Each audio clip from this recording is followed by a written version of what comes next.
I welcome you into a quiet evening. The house settles. Lamps glow with low light. A soft hush fills the room. I invite a stillness that feels gentle and safe. Breath slows. Muscles release. The day loosens its hold. Tonight feels like a pause. A fold in time where worries sit at the edge and kindness comes forward. I set aside long explanations. A simple aim guides us. Comfort in God. Mercy that breathes. Hope that rests. No need to unravel or question. No pressure to perform. Only the quiet openness of two souls seeking calm. I speak from this place of rest. The voice is soft. The pace is slow. Each sentence lands like a small stone on still water. Ripples move outward. They carry relief. They carry a reminder that no one walks alone in this hour. Let the body find a position that feels easy. Lie back. Or sit with a blanket. Let hands rest loosely. Let shoulders unhook from the grip of the day. Close the eyes if it helps. If not, soften the gaze. Notice the breath. Feel air come in. Notice the small pause. Feel air leave. The breath arrives like a tide. It leaves like a tide. This rhythm keeps time. It steadies the heart. A candle flickers in my mind. The flame is small and steady. Warmth gathers around it. The light does not push back shadows aggressively. It simply holds a place where darkness meets comfort. Imagine that flame as God's presence close by. Not distant, not loud, present and tender, not demanding, always inviting. As I speak, imagine a narrow path through a garden at dusk. The path is lined with soft grass. The air smells faintly of lavender and rain. Crickets sing a slow, even song. Each step on the path is slow and sure. That path leads to a quiet bench beneath an old tree. The bench waits without expectation. Sit down. Feel the wood beneath the fingertips. Feel a breeze that remembers mercy. Listen for a bird that knows a home is near. I will read scripture in a moment. The words come like old friends. They sit gently in the room. They do not accuse. They comfort. They guide. I will choose passages that rest on promise and presence. Short passage. Clear images. Texts that breathe assurance rather than debate. Before the reading, a simple invitation. Bring an open heart. Lay down the armor of the day. Leave the lists. The sharp edges and the restless trying at the doorway. Bring only the small, honest things. A tiredness, a worry, a memory that lingers. Bring those and set them down.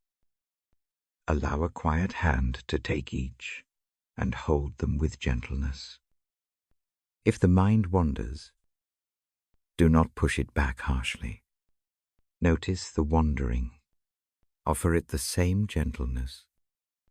Let it come back like a child returning to the house at dusk. The mind will travel to tasks and concerns. That is expected. Return with tenderness. Each return is an act of grace. Tonight, the heart can rest in a steady truth. God is nearer than the breath you draw. Presence does not depend on feeling perfect. It rests on a promise that is kind and sure. Mercy is available in the smallest moments. Hope is not a far light for a chosen few. It sits at the table with anyone who comes in tired clothes. This simple truth is enough to begin. I read aloud because words have shape. Sound settles into the body in ways silence cannot. A phrase placed softly in the ear can calm a racing thought. A sentence that speaks of care can steady an anxious hand. Hearing the Bible read is an ancient comfort. It shields no one. It invites all. The reading will be slow. Each line will rest. Pauses will come like little breaths between beats. The aim is not to rush through text, but to let it sink. Let it fall like rain on soil that is ready.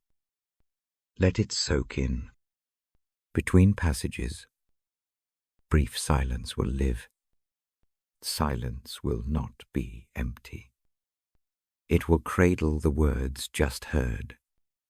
In that quiet, the heart can echo a truth in its own voice. No need to form words aloud. A simple inward assent is enough.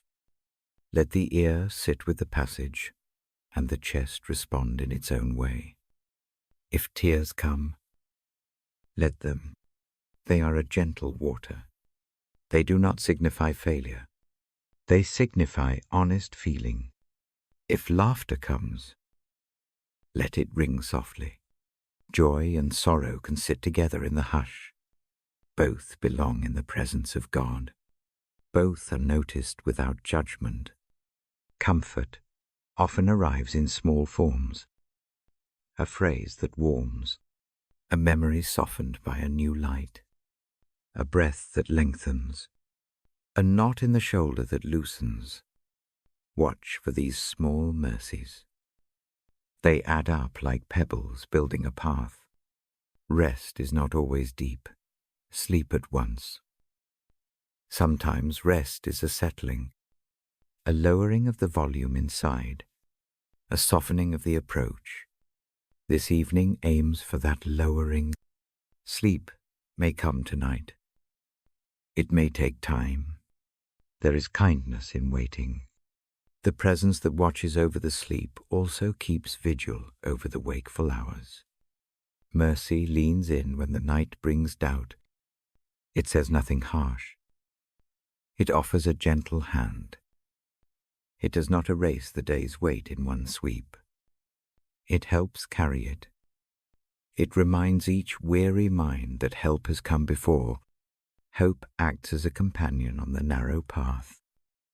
It keeps the pace steady and the steps sure. I promise no complicated theology. Tonight is free from arguments and heavy words. The focus rests on rest. The focus rests on presence. The aim is peace. The need here is simple to feel held. There will be moments of quiet guidance. Short images will come like a shepherd who pauses to find a lost lamb, like a lamp placed carefully in a dim room. These images are gentle. They lodge in the imagination. They help the heart hold what words alone cannot. The voice you hear is intended to be small and steady. It does not command. It invites.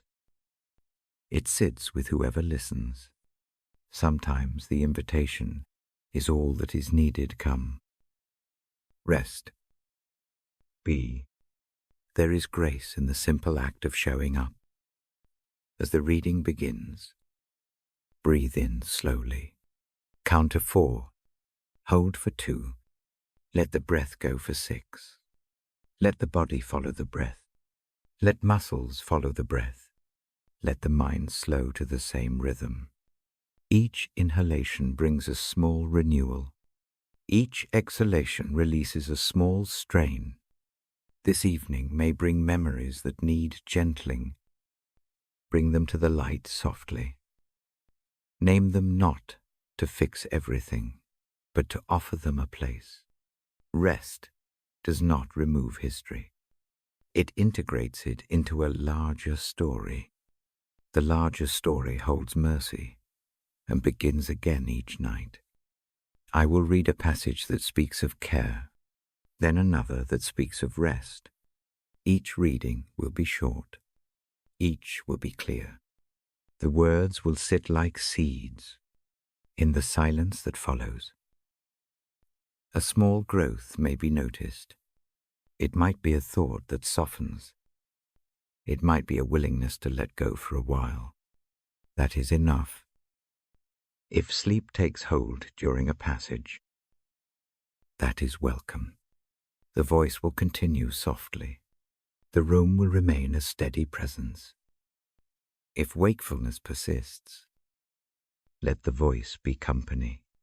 The cadence of words can become like a gentle sea against the shore. It does not need to carry the mind away. It simply keeps a steady sound, so the night feels less alone. Tonight is not an exam. It is a sanctuary for the tired. The measure of this time is not how quickly peace arrives. The measure is the willingness to come and rest. Stay as long as needed. Leave when ready. The door remains open. Before I open the Bible, a final invitation. Come as you are.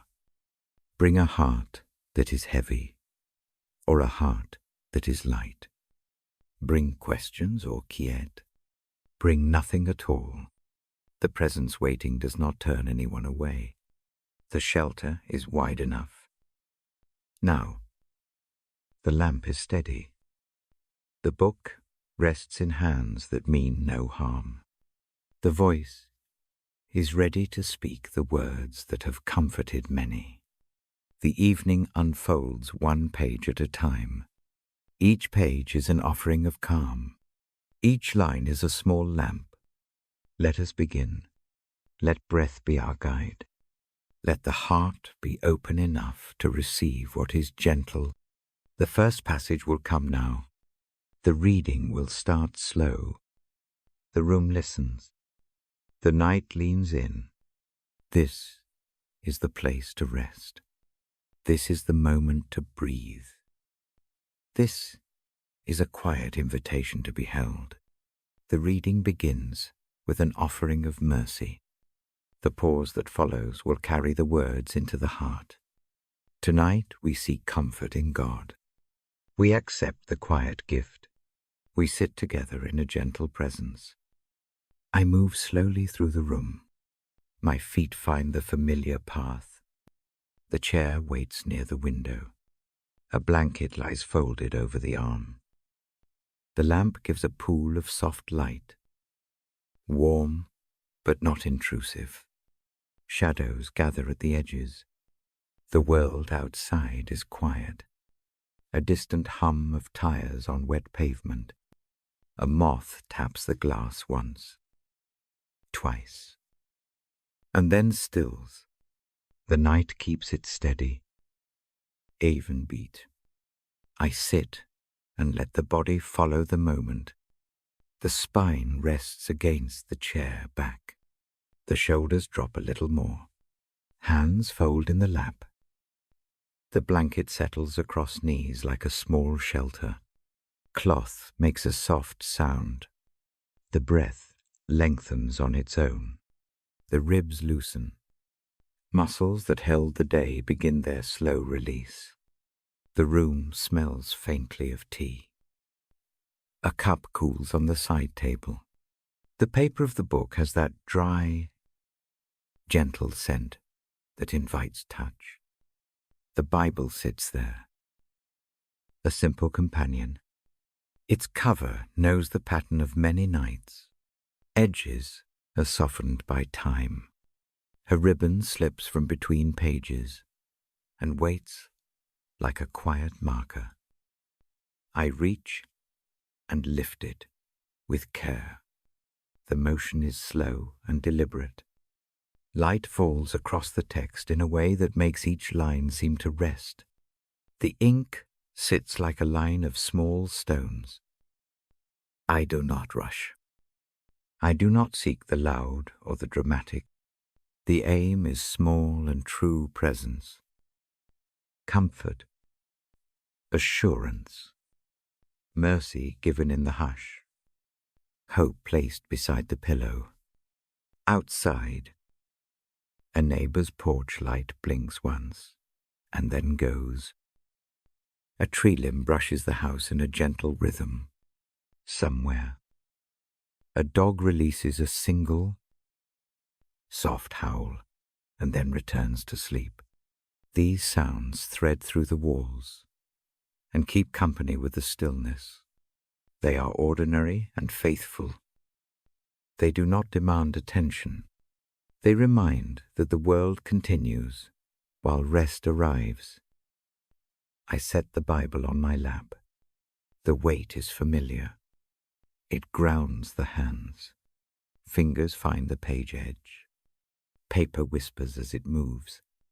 The ribbon settles between two pages that mean well for the night. I glance at the margin, a note from months past. A small circle in pencil. A short line of thought. A quiet reminder that any heart that comes here is welcome with its questions and its small scribbles. I prepare a posture for listening. The chin stays relaxed. The jaw unclenches. Eyes close, briefly to tune the inner ear. When the eyes open again, the room feels less sharp. The lamp becomes a friend rather than a glare. The folds of the blanket press cool and steady against the skin. Breath becomes a metronome. I say a brief inward word. It is not a long prayer. It is a breath of intention. To be present. To give this time to gentleness. To allow mercy to have a space to rest. The intention is small. It is enough. The mind does not need to perform. It only needs to come and remain willing. Sound will be simple tonight. My voice will not race. It will not try to prove anything. Each sentence will land like a soft step. I let the cadence slow now. A small pause follows each line. The pause becomes a place to feel what the words leave behind. Silence holds the rest like a hand cupping something fragile. I look briefly at the window. The glass frames a patch of sky. A single star peeks through a layer of cloud. Its light is thin and gentle. It does not insist on brightness. It simply exists. That star becomes an image for the night. Presence need not be loud. It can be steady and tiny and enough. I notice the small sounds in the room, the faint tick of the clock, the subtle creak as the house settles a fraction. A page breathes as I turn it. These become a quiet chorus. They remind that rest is not absence of noise, but a shaping of noise into something soft. Each little sound fits into the evening like a stitch. As I prepare to read, I soften the opening. My thumb rests on the margin. I trace a letter out of habit. A way to meet the text like an old friend. The book invites eyes and ears to slow. The words there are meant to be heard, not rushed. I let them find their own pace. I think about who sits with me in silence. Some listen from beds, some from couches, some with eyes closed, some with the ceiling for company. Some carry a long day, still heavy in the shoulders. Some come with a waiting grief. All of these are welcome. The reading does not separate or prefer. It covers the whole room like a blanket. The setting is gentle by design. The lamp is low so the eyes do not strain. The temperature is a touch cool so the body can settle into a restful readiness. The blanket offers a small constancy. The cup of tea is left untouched if sleep arrives. Everything is placed for ease. I take a long breath now. In for 4, hold for 2, out for 6. I let my chest follow the count. Each breath loosens a knot. Each exhale sends one small concern outward. The rhythm grows steady. It becomes a quiet heartbeat against the stillness. I will read in short sections. After each passage, I will rest in silence. The silence will not be empty. It will gather what the words leave behind. Those pauses are as important as the reading. They allow a slow settling. They make room for the words to breathe inside. If the mind wanders, it will be met without judgment. I will return the listener gently to the present. No harshness. Just a soft redirection. Like guiding a hand back to a warm place. The goal is calm. The practice is patience. I choose passages that speak of care and rest. I look for images that lie easy on the ear. I avoid long arguments. The theology here is small and tender, that mercy meets us. That presence keeps vigil. That hope can live in a quiet heart. These are safe places to rest. There is a small ritual I keep. I fold the corner of the page on pages that particularly soothe. Not many. 1 or 2 at most. A mark for the heart. Not a show for anyone else. It is a private map of comfort. Tonight I make one such fold and let the paper bend without complaint. The light in the lamp drops a little as I lower the dimmer. Shadows become deeper. Shapes soften. The room takes on a tone that says, evening properly arrived. I lift the Bible and cradle it gently. The sound of the pages is like a soft greeting. I do not hurry. The moment is allowed to unspool. I place my index finger at the top of the page as if to anchor the thought before speaking. The finger rests there but does not press. It is a reminder that the reading is paced by a human breath. The breath becomes the metronome. The voice moves in time with it. A small bell of sound could have worked here. Instead, I choose silence as the bell. The silence asks only for attention. It is not empty. It holds the listener as tenderly as hands hold a sleeping child. There is no pressure to respond aloud. The inward listening is enough. I notice the warmth of the lamp on my lap. The room temperature balances on the edge of comfort. It is just right for sleep or for quiet wakefulness. The chair cushions support the lower back in a way that asks nothing more of the body. It is a small mercy. I remember that rest is a practice. It does not always come in a single night. Tonight may be deep sleep. Tonight may simply be a softer way of staying awake. Both are acceptable. Both are healing. The reading is a guide either way. I close my hands around the book for a moment. The spine fits into the curve of my palm. The texture of the cover is familiar. I breathe in once more. The breath steadies the voice. The voice returns to its soft setting. Now I open the book.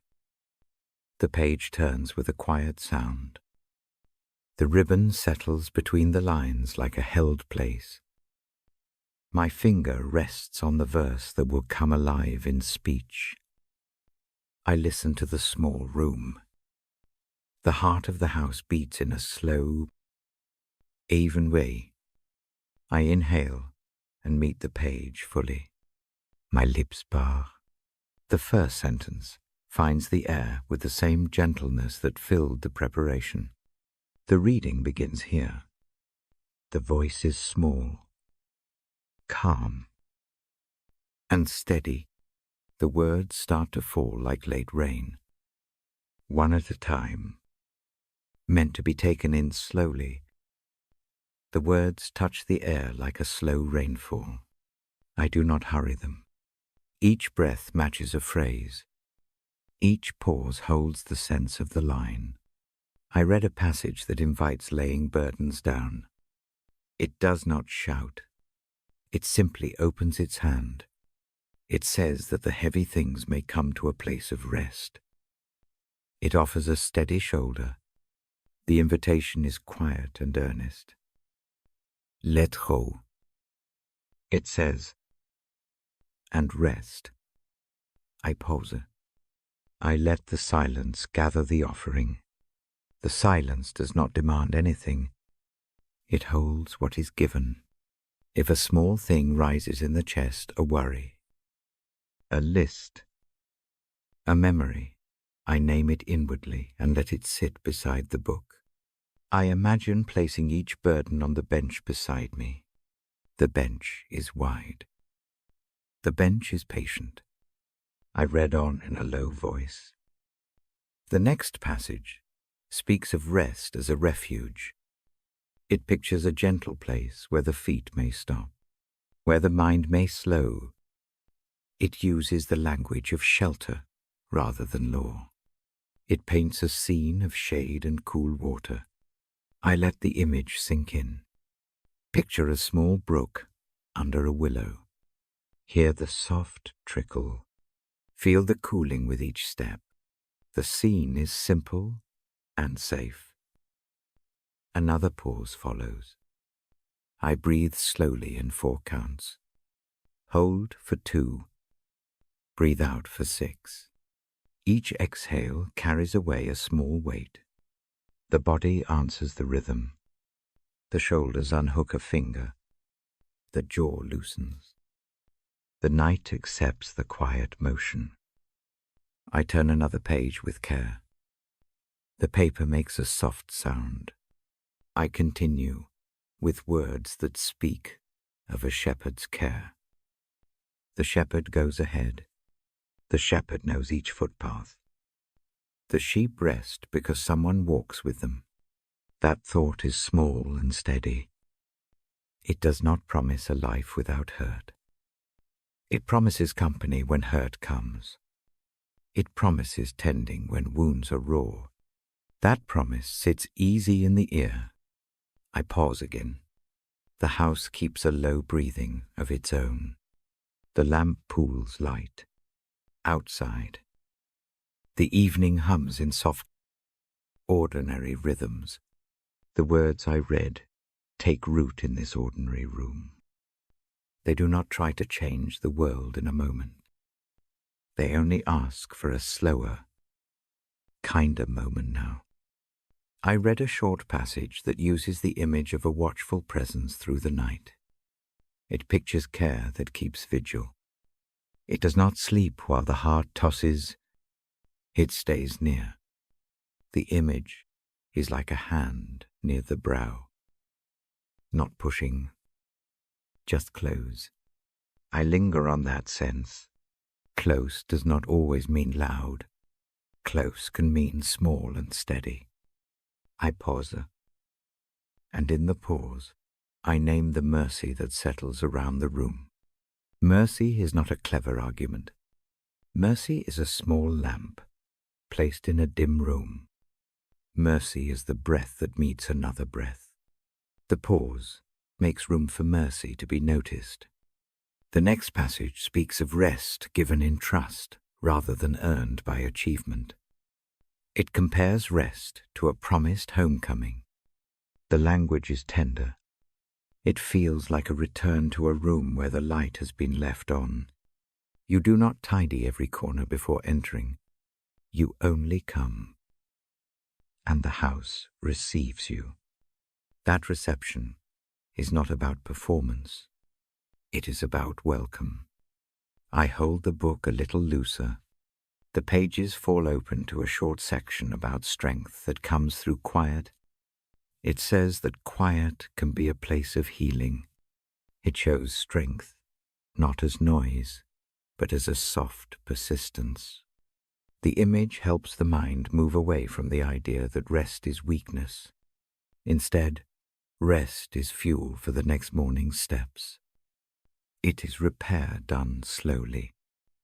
A silence follows. I let that silence broaden, like a field breathing in sunlight. I imagine the listeners in their places. Some are already asleep. Some are still steady-eyed with thought. All are included.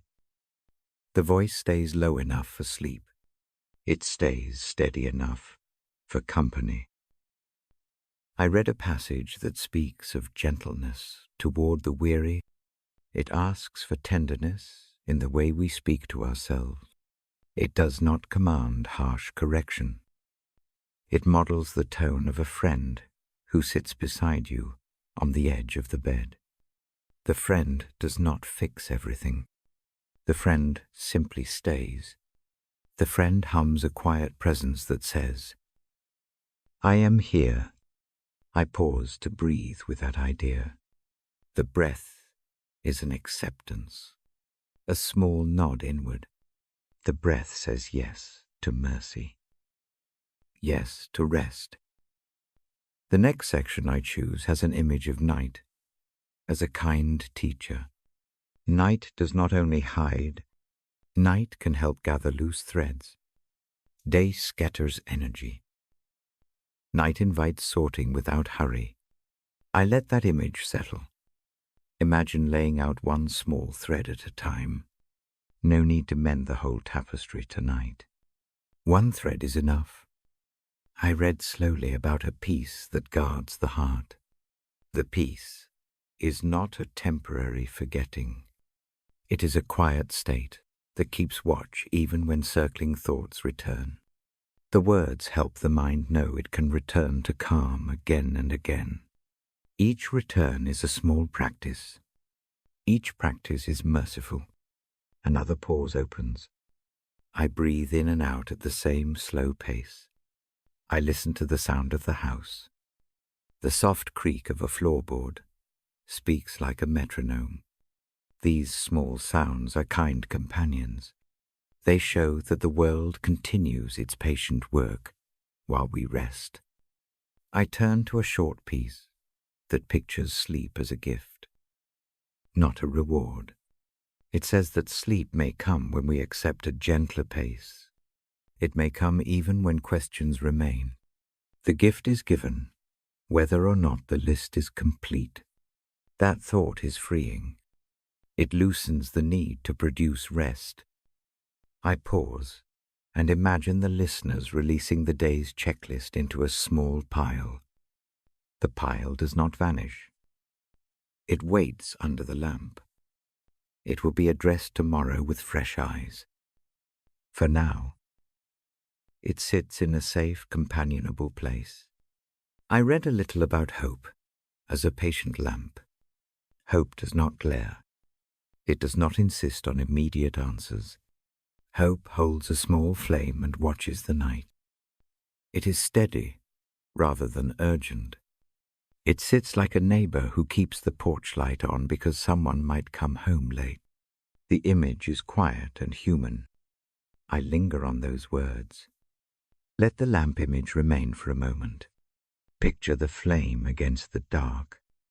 It shows edges without erasing them. It marks a way forward without shoving. The reading moves on to a passage that comforts those who awaken in the middle of the night. It says that waking hours are not wasted. They are sometimes the place where prayer or thought takes a new shape. Midnight worries can become quiet offerings. The passage reassures that even restless hours hold value. They are not empty of care. I pause and breathe. If eyes are open, let them close now. If not, fix your gaze softly on the lamp or the blanket. Let the body lean into the support available. Let the breath be a small anchor. I turn to the last short passage for this time. It speaks of rest that continues beyond sleep. It pictures a peace that follows through the morning too. It says that the small practice of coming to quiet builds a path. Each night walked in gentleness makes the next step easier. The image is of a path worn soft by many feet. The path exists because people have chosen the same gentle way. A small silence sits after the reading. I keep the room quiet. The words have been placed gently into the air. They settle somewhere between the lamp and the listening heart. I will not rush to explain them. I let them be. I give a brief invitation now. Stay with what eased the chest. Return to the image that felt kind. Let the breath lead. If sleep comes, accept it with a small gratitude. If sleep does not come, let the words be company.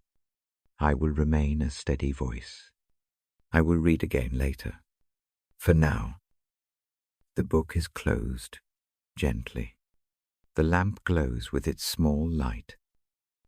The night continues to hold. I press my thumb to the ribbon and fold it softly. The fold marks a place to return. It is a promise to come back and read more. The room breathes with a calm that twines with the words just spoken. I place the Bible on my knee and sit in the hush a moment longer. My voice lowers even further.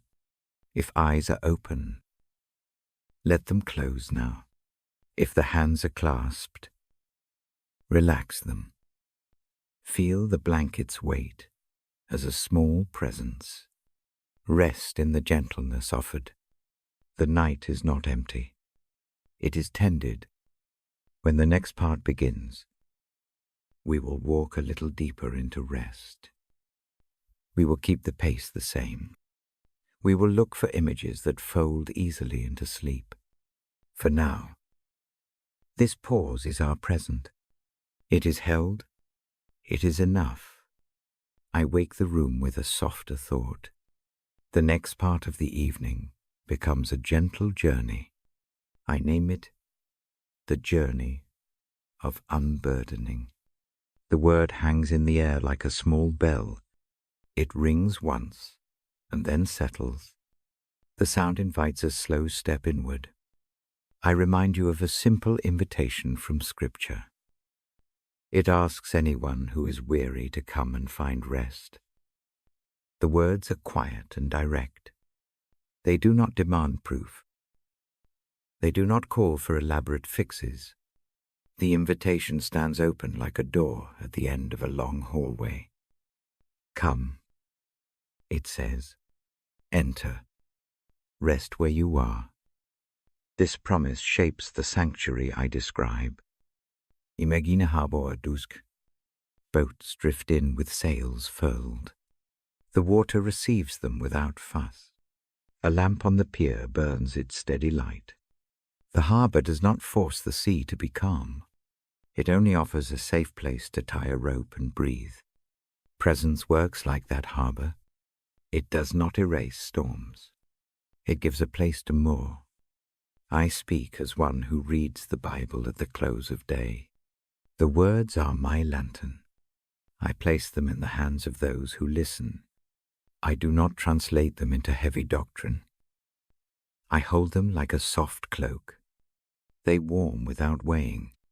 They cover shoulders that ache from the weather. The passage I remember most tonight is an open invitation to come. It is simple in its mercy. It comes to those who carry loads too heavy for their shoulders. Picture a small room inside that harbor. The walls are thick. They hold cool shade. A chair sits by a window that looks out to the water. The chair welcomes without questions. A table holds a cup of warm tea. Steam rises and carries the scent of time. The light is low. It does not glare. It keeps watch. This room is the presence made tangible. It says safety. Daily stress feels like a sack of gravel. It presses on the chest. It tries to bend the spine. The sanctuary in the presence of God takes that sack with gentle hands. It does not scold for carrying it so long. It only takes the weight and loosens the straps. The act is not dramatic. It is practical. It is tender. The chest has room to breathe again. I ask listeners to try a small practice now. Picture the sack. Name one stone inside. Say it in the mind. It might be a meeting, a harsh word, a bill, a worry about someone else. Choose one. Hold it up in the imagination. See how heavy it is. Offer it to the presence in the quiet room. Imagine the hands that take it as steady, unhurried, and kind. Let the shoulders lower by a finger or two. Feel a small untying. The heart notices the slack. Presence creates sanctuary by changing the relationship to stress. The burden does not vanish in a puff. It changes status. It becomes something placed down. Placed down things are easier to look at. They are easier to repair. They do not have to be carried while deciding. The soul learns a new posture. Rest becomes a learned shape. It is practiced in small moments. The sanctuary also offers rhythm. The heart keeps a new beat there. Breath slows. The thought that once chased like a dog on a run finds a place to sit. I describe a slow rhythm like a rocking chair on a porch. The motion is predictable and safe. It does not solve everything. It steadies. It keeps one from tumbling into worry. Over time, rhythm becomes a refuge. I read aloud now, in the same soft cadence as before.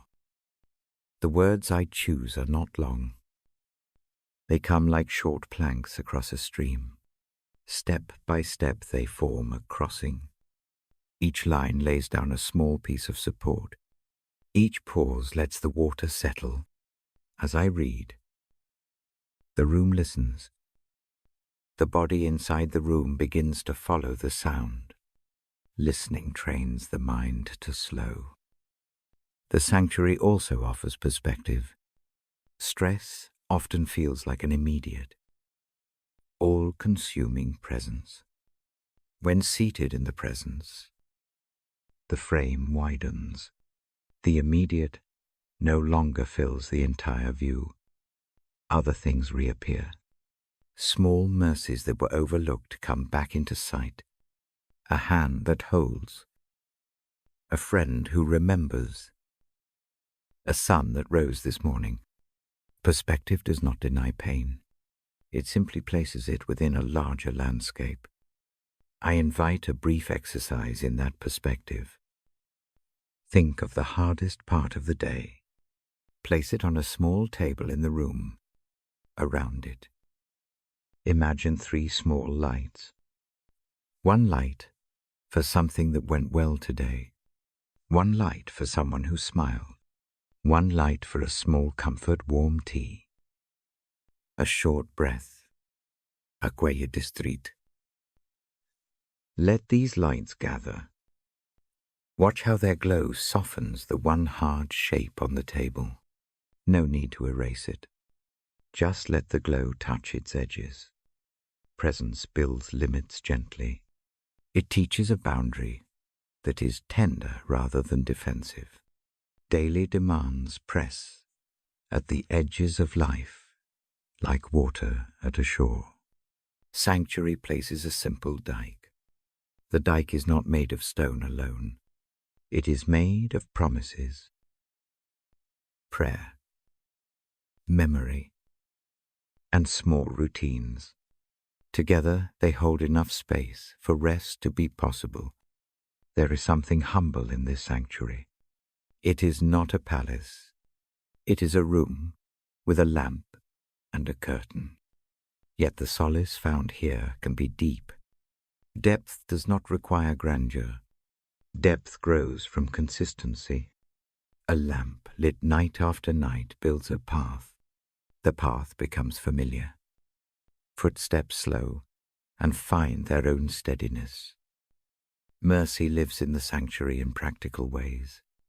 It allows for mistakes. It forgives rushed words. It accepts that plans unravel. It says that the night can be a place to fold the day back up. There is mercy for the one who forgot to call. Mercy for the one whose patience frayed. Mercy that repeats the invitation regardless of performance. Hope joins mercy gently. Hope in this room does not shout. It keeps a small, steady flame. It looks toward morning without insisting that night be finished. It trusts continuity. It trusts that sometimes a single evening of rest can change the way tomorrow feels. Hope is patient.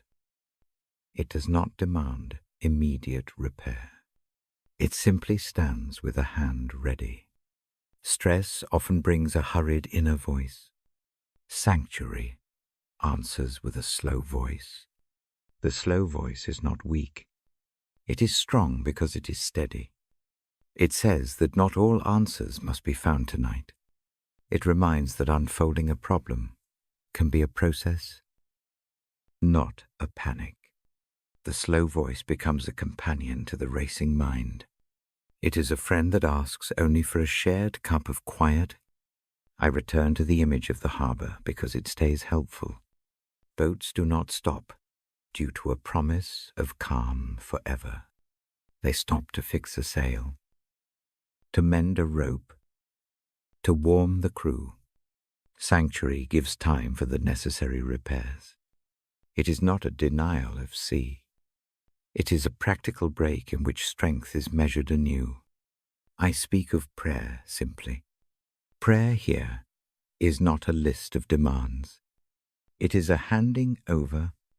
It is a moment of naming. It is a quiet breath that says, I do not have to carry this alone. If words are hard, a single breath offered with attention can be prayer. If tears come, they are prayer too. The sanctuary accepts whatever form this movement takes. One more small practice before the pause. Imagine closing the curtain in the room. The curtain is thin. It lets a soft wash of light through. Pull it across the window. Feel the privacy of being seen only by the lamp. Inside, place your hands on the knees and feel the pulse there. Count 4 breaths. In, 2, out 6. Each breath mends one loose edge. Each breath brings the room a little nearer. As the reading voice hushes, the sanctuary remains. It is not a place to hoard solitude. It is a place to be refilled. When leaving for rest, tuck the sack of daily weight onto the bottom shelf of the wardrobe. It will be there in the morning. But lighter. The ritual is small. It is faithful. I close the Bible gently and set it on the table. The lamp continues its steady hum. The harbor waits beyond the window. The room holds its quiet. The invitation stands. Come to the quiet room when you are weary. Enter the harbor when you have been tossed. Rest where the hands that take your burdens do so without judgment. When the next part begins, we will continue along this soft path. We will lean into images that help the body sleep. For now, let the sanctuary be present in the chest. Let the breath match the slow voice. If rest comes, receive it with a thankful hush. If wakefulness remains, Let the room keep company a while longer. The twilight here is deliberate. It is meant to hold. I tell a small story now. It is quiet and honest. It is about a time my shoulders felt too full for the frame. A few years ago, a string of days moves together like a weary braid. Work asks more hours. A close relationship frays with small, sharp words. A friend calls with news that unsettles. Meals are skipped. Sleep becomes short and thin. The list grows. Each item adds a pebble to the sack I carry. One night, the weight finally matters in a new way. I wake with a tightness behind the ribs. The chest feels layered in stone. Breath comes short and quick. The mind runs on a loop of unfinished tasks. I try to name one thing, and the next thing pushes to the top. The head feels like a drawer stuck. Full and jammed. I fold the hands. I count the breath. But the count does not reach peace. I walk to the window to find a small mercy in the dark. A neighbor's light is steady 2 houses down. A bus passes with soft headlights. The world outside moves without my permission. The movement makes the room feel smaller and louder at once. I sit on the edge of the bed and realize that the sack is not only about responsibilities. It is also about sharp words I have said. It is about the way I judge myself for not being enough for need after need. Sleep will not come easily that night. I stay awake and try to be practical. I make lists by the glow of the phone. I answer one message. I tidy a corner of paper. The motion helps for a moment, like shifting a heavy crate, so the handle is easier to reach. But the core of the weight remains. In that raw hour, I remember a simple verse that has kept me company for years. I pull the Bible from the bedside table and open it. By feel, I do not read to solve the whole problem. I read to hear a tone. The line of ink offers an invitation. It is an invitation that does not scold. It says something like, "Come here if you are weary. Bring that load. Rest." The words do not take away consequences or ask for a list of achievements. They only reach gently and offer care. I let the image of a harbor return to my mind. The harbor takes boats, not by magic, but with an anchor and a rope. The sea remains the sea. Storms do not vanish. But a safe edge exists. I picture myself as a small skiff with sails full of worry. I tie the rope and let hands untie the sack straps. The straps loosen. The chest breathes once more. Forgiveness begins to enter the room as a quiet action. It is not a loud declaration. It is a subtle shifting of position. The words I read at the bedside sketch the shape of forgiveness without argument. They present forgiveness as a hand that takes a misstep and does not throw it away into shame. The hand takes the error, names it, and sets it down. That setting down is the first relief. I remember how tightly I had held shame. Shame tucks itself like a splinter deep under skin. It bruises silently. It says no one will help because you failed. Forgiveness takes a different tack. It does not say failure did not happen. It says you are still seen. Someone still reaches. The change in tone is like moving from a cold room into a gentler light. In that wakeful hour, I practice a small ritual. I breathe in slowly. I name one thing I regret. I do not make a list of all the ways I failed. I select one soft corner where a real misstep sits. I imagine my fingers opening and placing that stone on the bedside table. I do not hide it under the pillow. I lay it down and look at it. Then I imagine a pair of hands steady, patient, taking the stone and holding it without anger. The hands do not dissolve the stone. They simply hold it and look at it gently. That sight alone unknots something in my chest. The tightness eases a fraction. Forgiveness does not erase memory. It does not remove the need for repair. I know this.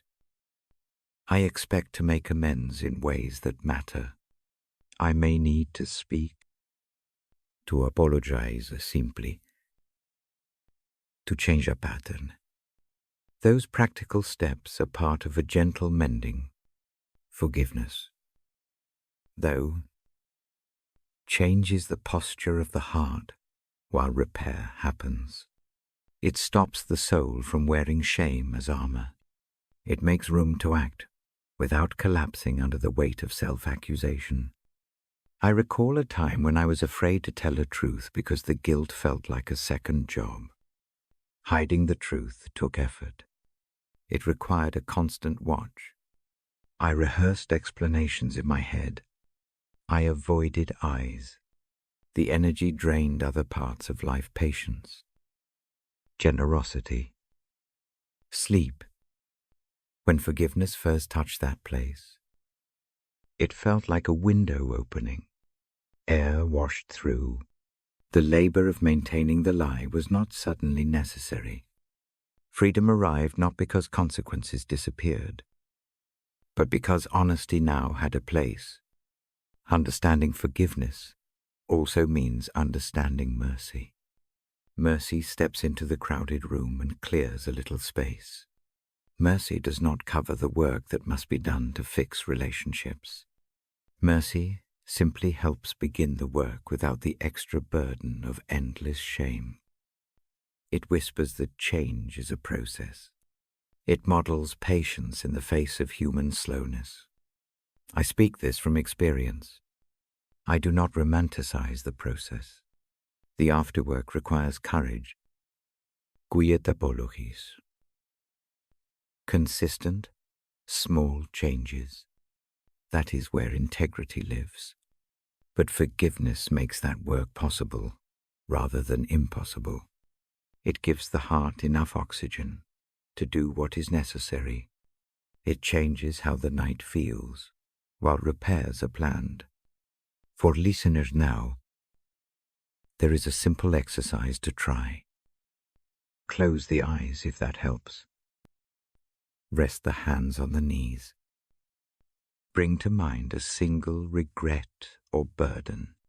Picture it as a stone. See its size and color. Hold it for one breath. On the out-breath, imagine placing it on a small table in the room in front of you. Breathe in acceptance that the burden exists. Breathe out and see the hands of mercy take the stone. Let the shoulders drop another fraction. Keep breathing slowly. Each breath is a small agreement that something different is possible. This practice does not promise immediate perfection. It promises a different alignment of the heart. It promises that the night need not be a long, grinding work shift for shame. The night can be a place of rest and a place to set the work in order. It can be a place where the next day's steps are clearer. I read from the bedside again. The passage I choose for this moment speaks of being known and forgiven. It does not list conditions. It simply describes hands that take what is heavy. The cadence of the words is slow. The voice is steady. The rhythm lets the meaning sink in. The line lands like a soft stone on calm water. Ripples move outward. They carry a quiet assurance. Sometimes forgiveness arrives through another person. A soft word, a returned call, a readiness to listen. Those moments remind me that I do not bear everything alone. Sometimes forgiveness arrives in private, through prayer or confession. Sometimes it arrives as a small act of kindness. Each form matters. Each form sets the heart free in a particular way. I ask you to rest with this. Forgiveness is not a tidy eraser. It is a hand that opens a space for repair. It is a light that allows a clear view of where seeds of change can be planted. It is also a shelter for nights when courage is thin. The night is not a place to berate yourself into motion. The night is a place to collect strength for the motion. As the breath slows, notice one small change. Perhaps a muscle eases. Perhaps the fingers unclench. Perhaps the jaw softens. These are not miracles in themselves. They are beginnings. They tell a truth. Under the burden is a human who can learn again how to walk. I close the Bible softly and lay a hand on its cover. The book is warm from the small act of reading. The room holds a hush. The lamp keeps its steady glow. If you are willing, place one stone down tonight and imagine it being received with quiet care. If sleep follows, let it come like a gentle tide. If wakefulness remains, let the idea of forgiveness sit by the bedside like a lamp you can return to. I will read again in the next part. We will move further into images that invite deeper rest. For now, keep the breath slow. Keep the hands soft. Trust that mercy walks beside the steps you must yet take. The night is gentle. It holds what you place in it with patience. I sit with the lamp low and the book warm in my hands. The memory that follows is quiet. It does not arrive with fanfare. It comes like the slow untying of a rope. A month after the tight night, a letter arrives. The handwriting is familiar. The paper smells faintly of rain. Inside, a short line opens the way, an honest admission, an apology without excuse. The letter does not demand a reply. It simply names what had been broken, reading it under the lamp. The chest tightens at first. Then a small thing loosens. A space opens up where the urge to keep score used to live. I decide to respond by walking to the place where we first spoke with easy smiles. The steps are steady. The air is cool. The head catalogues a dozen reasons to avoid the meeting. Each reason is a little anchor. Yet something gentler tugs towards a table. The decision to go is not heroic. It is simply a willingness to practice mercy. At the table we sit with 2 cups of tea. The tea steams between us. Words are few. The apology is simple and clean. The reply is softer than expected. Forgiveness comes not as a grand pronouncement, but as a small release. It looks like letting the hand fall from a closed fist. It feels like the shoulders lowering by a fraction. The breath lengthens. After the meeting, walking home feels different. The city sounds are the same. Cars pass. A dog barks and then settles. Yet inside the chest, there is extra room. A knot that had lived near the sternum has begun to unwind. The sensation is almost physical. The ribs expand a little more on each inhale. Sleep that night is deeper. The dreams are less urgent. Colossians says we are called to forgive as we ourselves have been forgiven. I read that verse slowly to the room tonight. It is not an instruction to perform. It is a reminder of a shared rescue. The line lands like a small lamp on the path behind us, and in front, it asks less than perfection. It asks for a willingness to follow a kind example. Forgiveness. In that small night, and in the table conversation, shows a kind of freedom I had not expected. It is not freedom from consequence. It is freedom from a consuming ledger. It ends the private work of keeping tally. Once the ledger is no longer the center, life can rearrange itself. Time spent rehearsing the wrong becomes time for other things. Energy once used to nurse resentment opens up for care, for listening, for rest. The body reflects the change. Muscles that clench around injustice begin to relax. The jaw stops grinding in sleep. The breath finds a calmer rhythm. The restless nights thin into a pattern of steady sleep and gentle waking. That bodily freedom is not trivial. It is a practical mercy. It allows wounds to heal without taxing every hour. Forgiveness also frees the mind. The thought that once looped through the day loses its grip. The mind no longer replays the same sharp scene for hours. There is room for small joys again. A song becomes a companion rather than a backdrop to anger. A conversation does not always return to the old hurt. The horizon of attention widens. There is another freedom that appears slowly. It is freedom to act rightly without being paralyzed by shame. When a wrong has been forgiven, the next steps can be taken from a place that is not collapsing inward. Apology and repair become possible gestures instead of impossible ones. Courage returns, but it is gentler. The work of mending can begin with less dread. A short practice may help the body accept this freedom.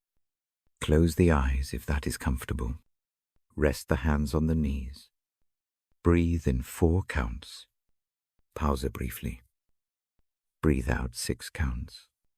Imagine, not a stone this time, but a length of cord tied around the heart. See the cord soft and worn.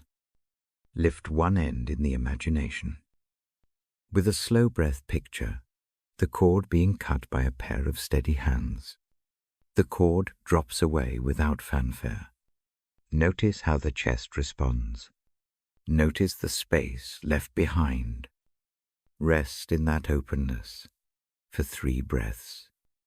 This image is not a trick to erase pain. It is a tool that lets the body practice receiving pardon. The hands that cut the cord do not remove the need to repair what was broken. They only allow the heart to breathe while the practical work of mending begins. Forgiveness sometimes involves staying in relationship. Sometimes it involves new boundaries. Freedom does not always mean resuming every old pattern. It means that decisions are made from clarity rather than from clenched fear. If the safe thing is to keep distance, forgiveness can still be present. It looks like offering kindness from a new posture. It allows for wise limits without bitterness. There are nights when forgiveness comes as a gentle wave in prayer. Sometimes it arrives through a friend who speaks truth kindly.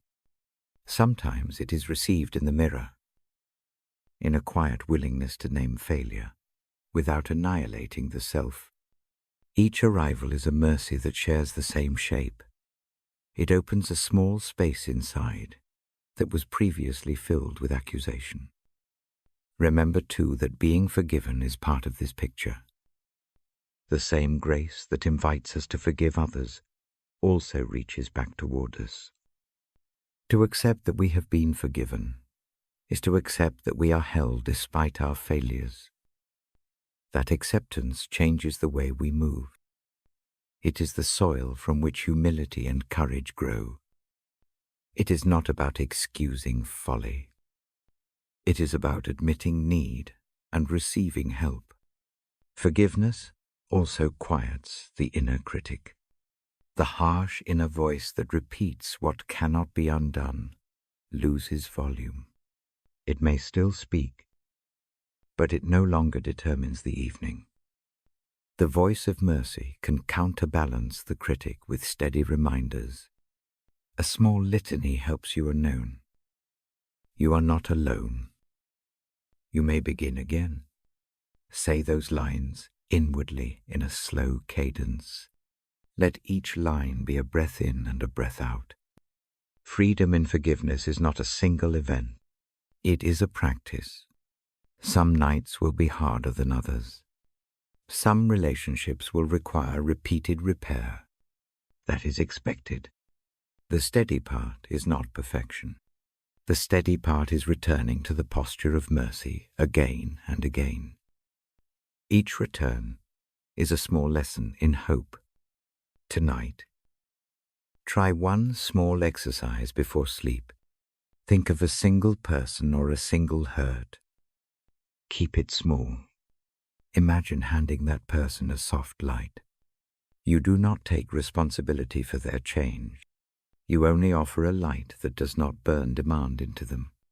Breathe in and imagine your hands open. Breathe out and picture the light passing. Notice how the body reacts. Does the chest soften? Does a small space clear at the throat? Sit with that for a few breaths. If sleep follows, let it come gratefully. If wakefulness remains, keep the image near the bedside. Return to it as needed. The practice is a companion for the slow work ahead. The next morning may not be perfect, yet the heart will have practiced an important motion. It will have chosen mercy before energy was depleted. I close the book gently now. The verse from Colossians rests in the room like a quiet lamp. To forgive as we have been forgiven is to step into a freedom that does simple things. It loosens the chest. It opens the hands. It clears the path for sleep and for service. It does not remove consequence. It changes the posture of the heart while repair happens in the daylight. Rest here a moment. Breathe in 4. Hold for 2. Breathe out 6. Let the quiet settle like a gentle blanket. When the next part begins, we will go a little deeper into images that help the body let go. For now, keep the small light of mercy close. Let the night be a place where forgiveness rests. And where small freedoms grow, I settle into the chair. The lamp makes a small circle of light. Breath finds a steady pace. The Bible opens on my lap. I reach to a short verse. I return to often. Ephésiens chapitre 2. Verse 8. I read it slowly. For by grace you have been saved through faith.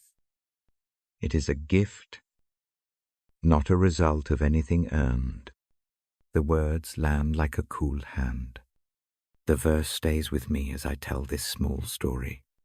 It is about a friend I have known for years. The friendship sits at the edge of many memories.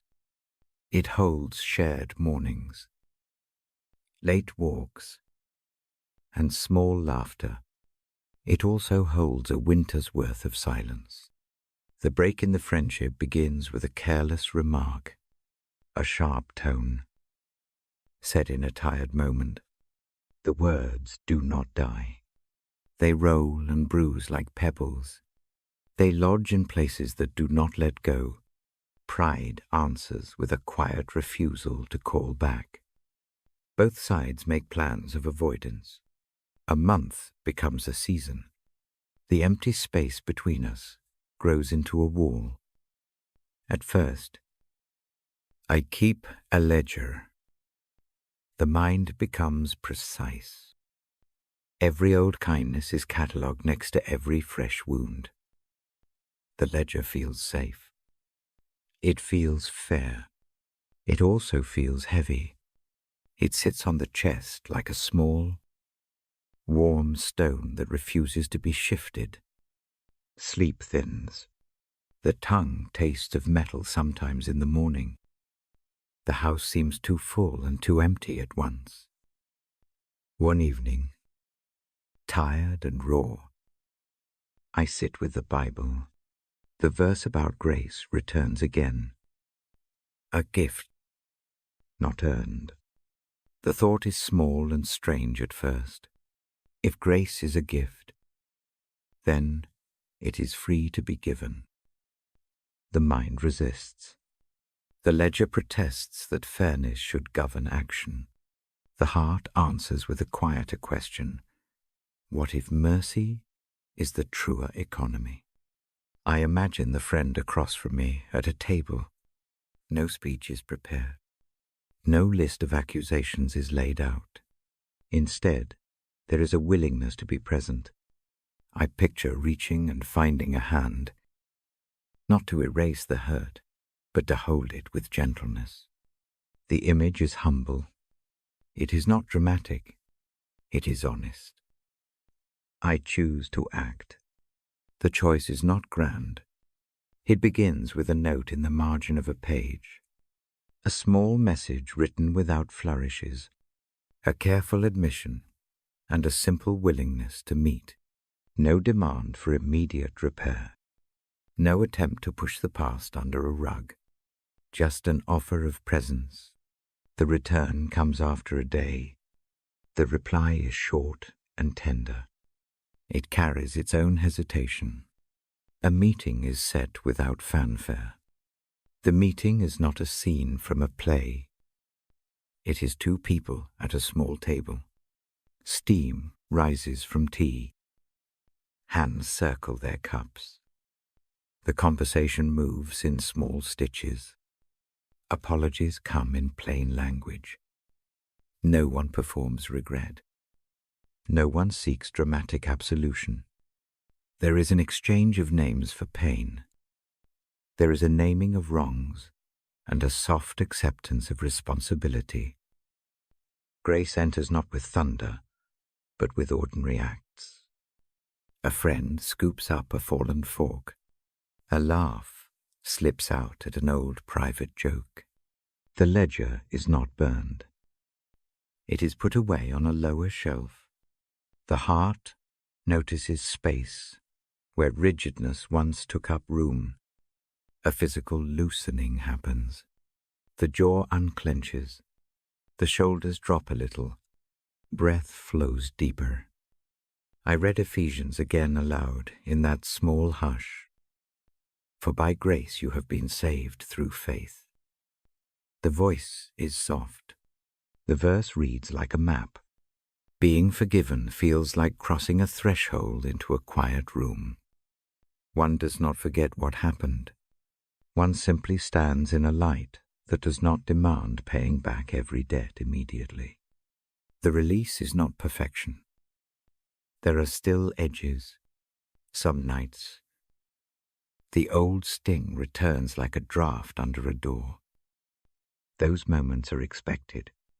They do not nullify the peace that came.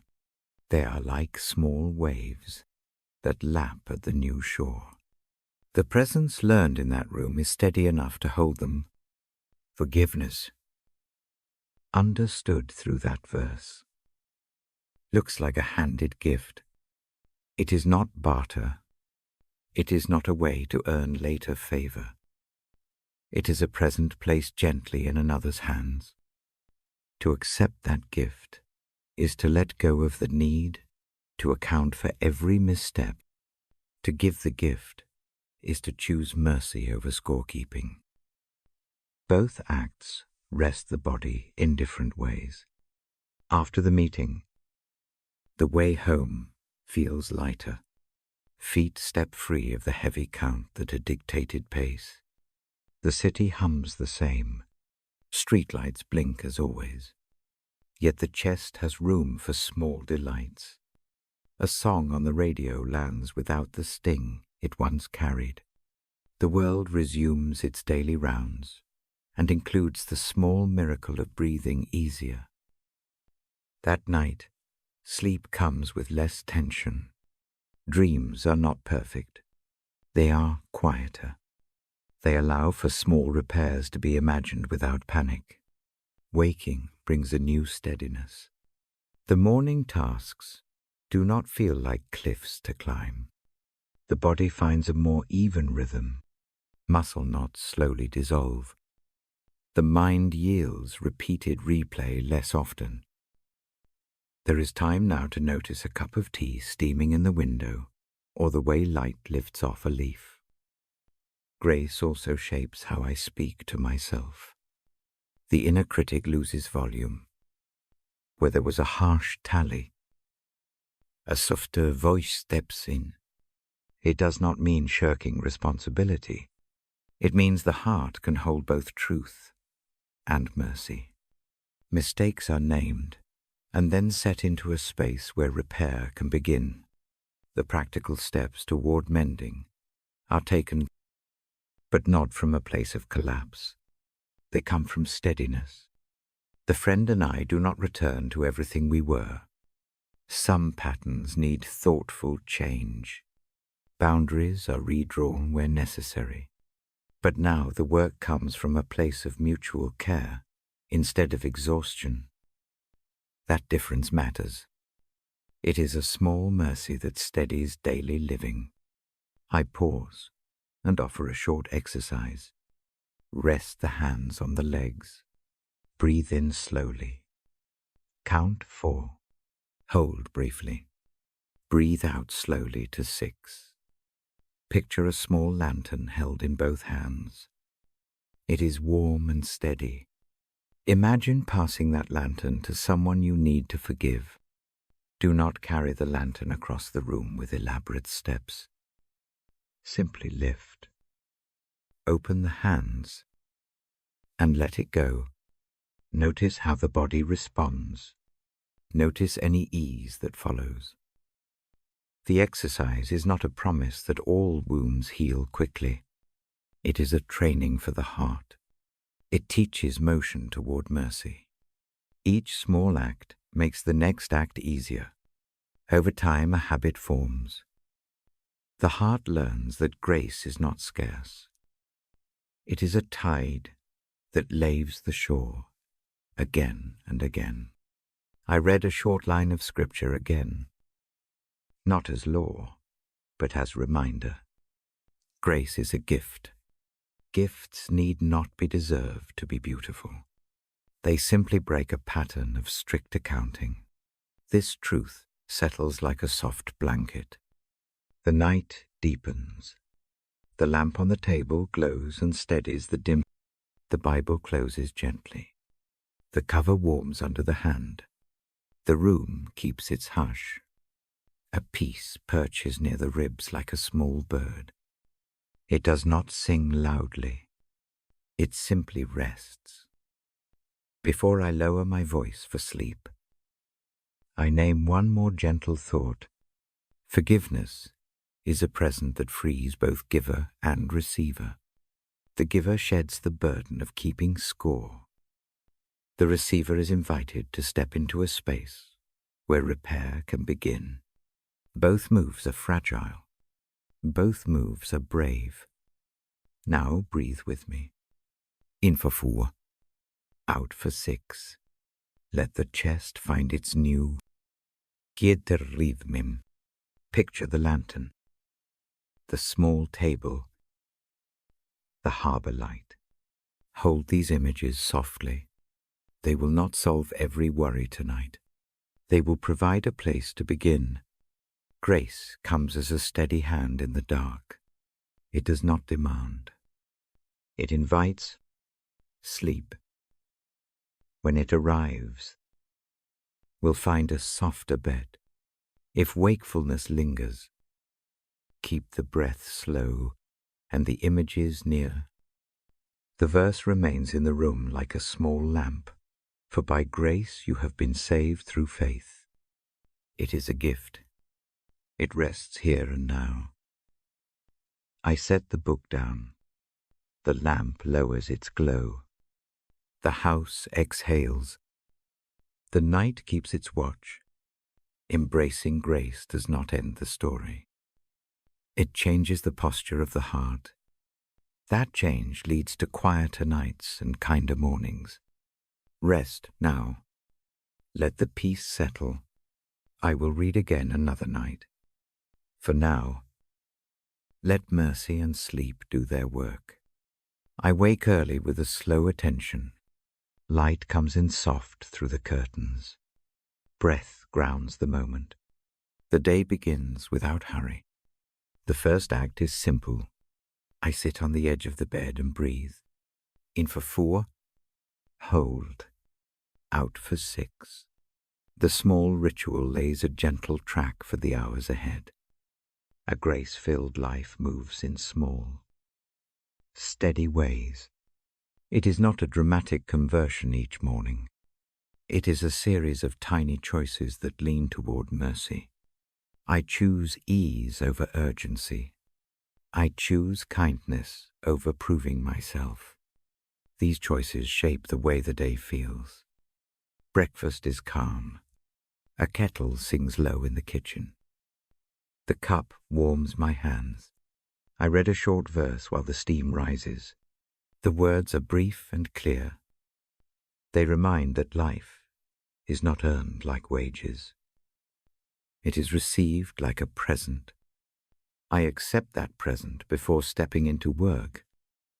On the walk to the office, I notice a neighbor with a bag that looks heavy. The instinct to hurry passes. I stop. The small help is nothing heroic. It is a hand on a strap. A shared step to the door. The light in the neighbor's face changes. Mine does too. Grace moves in these tiny interventions. A day of such acts does not require an audience. It only needs willingness. At work the schedule presses. Meetings stack. A colleague speaks sharply about a report. The old reflex says to defend and tally faults. I take a breath. A different motion happens. I say nothing loud. I listen instead. Listening softens the sharp edges. It does not mean surrendering truth. It means choosing a tone that heals rather than wounds. Mistakes occur. I spill coffee on my notes. The first reaction is irritation. Then I remember a small rule. Treat my errors like a child who needs guidance more than scolding. I blot the paper. I fold the corner. The day continues. The small mercy offered to myself cools the rest of the morning. Lunch becomes a quiet habit of presence. I step outside for a few minutes. The air smells clean after rain. A pigeon tilts its head and moves along the curb like it has no worry larger than the next crumb. The ease of that bird is a teacher. I return to the desk with a slower breath. Grace has the effect of enlarging the lungs. I make time to read a short passage midday. It is a line about being loved without earning it. The words land and rest. They remind me that actions do not have to be performed to win affection. Such a reminder frees small decisions through the afternoon. The choice to speak gently at the copier. The choice to pardon a missed deadline without sharpness. The choice to laugh when a deadline and a life collide. Around 3, fatigue presses. The temptation to fasten the jaw and push through rises. I resist with a short ritual. I close my eyes for 1 minute. I pray. but not with long theology. I offer a simple sentence: help me accept this as a gift. The prayer is not transactional. It is a soft opening. Strength returns as a steady warmth rather than a burst. Evening work finishes. Returning home is a soft threshold. The front door makes a small sound. The house greets me with familiar things: a scarf on a hook, a cup that was left to cool, a small plant that drinks the last of the day's light. These ordinary things show me that grace also lives in care for small details. Tending them is a way of honoring the gift of a day. Dinner is shared sometimes with a friend. Conversation wins like a slow river. When a hard memory surfaces in talk, the table does not ache. We do not demand apologies. We offer space. The posture is mercy. The meal itself becomes a quiet sacrament of everyday kindness. Grace tastes like broth and warm bread in that moment. At times a letter or a message arrives that reopens an old wound. The impulse is to respond with equal sharpness. I practice another small rule: wait a night before answering when the heat of feeling still lives. Delay is not avoidance. It is mercy offered to both sides. It lets the heart cool enough to speak from steadiness rather than sting. Parenting and caregiving show grace in particular ways. When a child cries over a scraped knee, the first act is not argument. It is a lap and a bandage. When an aging parent forgets a name, I repeat it softly and help them remember without frustration. These small acts teach that mercy is practical. It is a steady hand, not a banner of moral superiority. A grace-filled life is full of small reparations. I do not wait for grand occasions to apologize. A quiet "I'm sorry" comes without fanfare where it is needed. The apology is brief and plain. It does not try to explain away the harm. It names a misstep and offers to begin repair. Repair is patient. It is made one small action at a time. I keep a practice of making tiny gratitude lists before bed. Not long lists. 3 small things will do: a cup of tea, a friend's quick text, a sky that was more blue than grey. Naming these things is a way of receiving grace openly. It trains the heart to notice what is already given, rather than what must be earned. Night arrives with a gentle routine. I wash the day off in simple movements. The water is warm. I breathe slowly. The body tells me when it can relax. I do not force rest. I welcome it. I keep one hand on the Bible afterward. Reading scripture at night is part of the gift I offer to the room and to myself. The voice that reads is calm. The words are selected for their ability to soothe.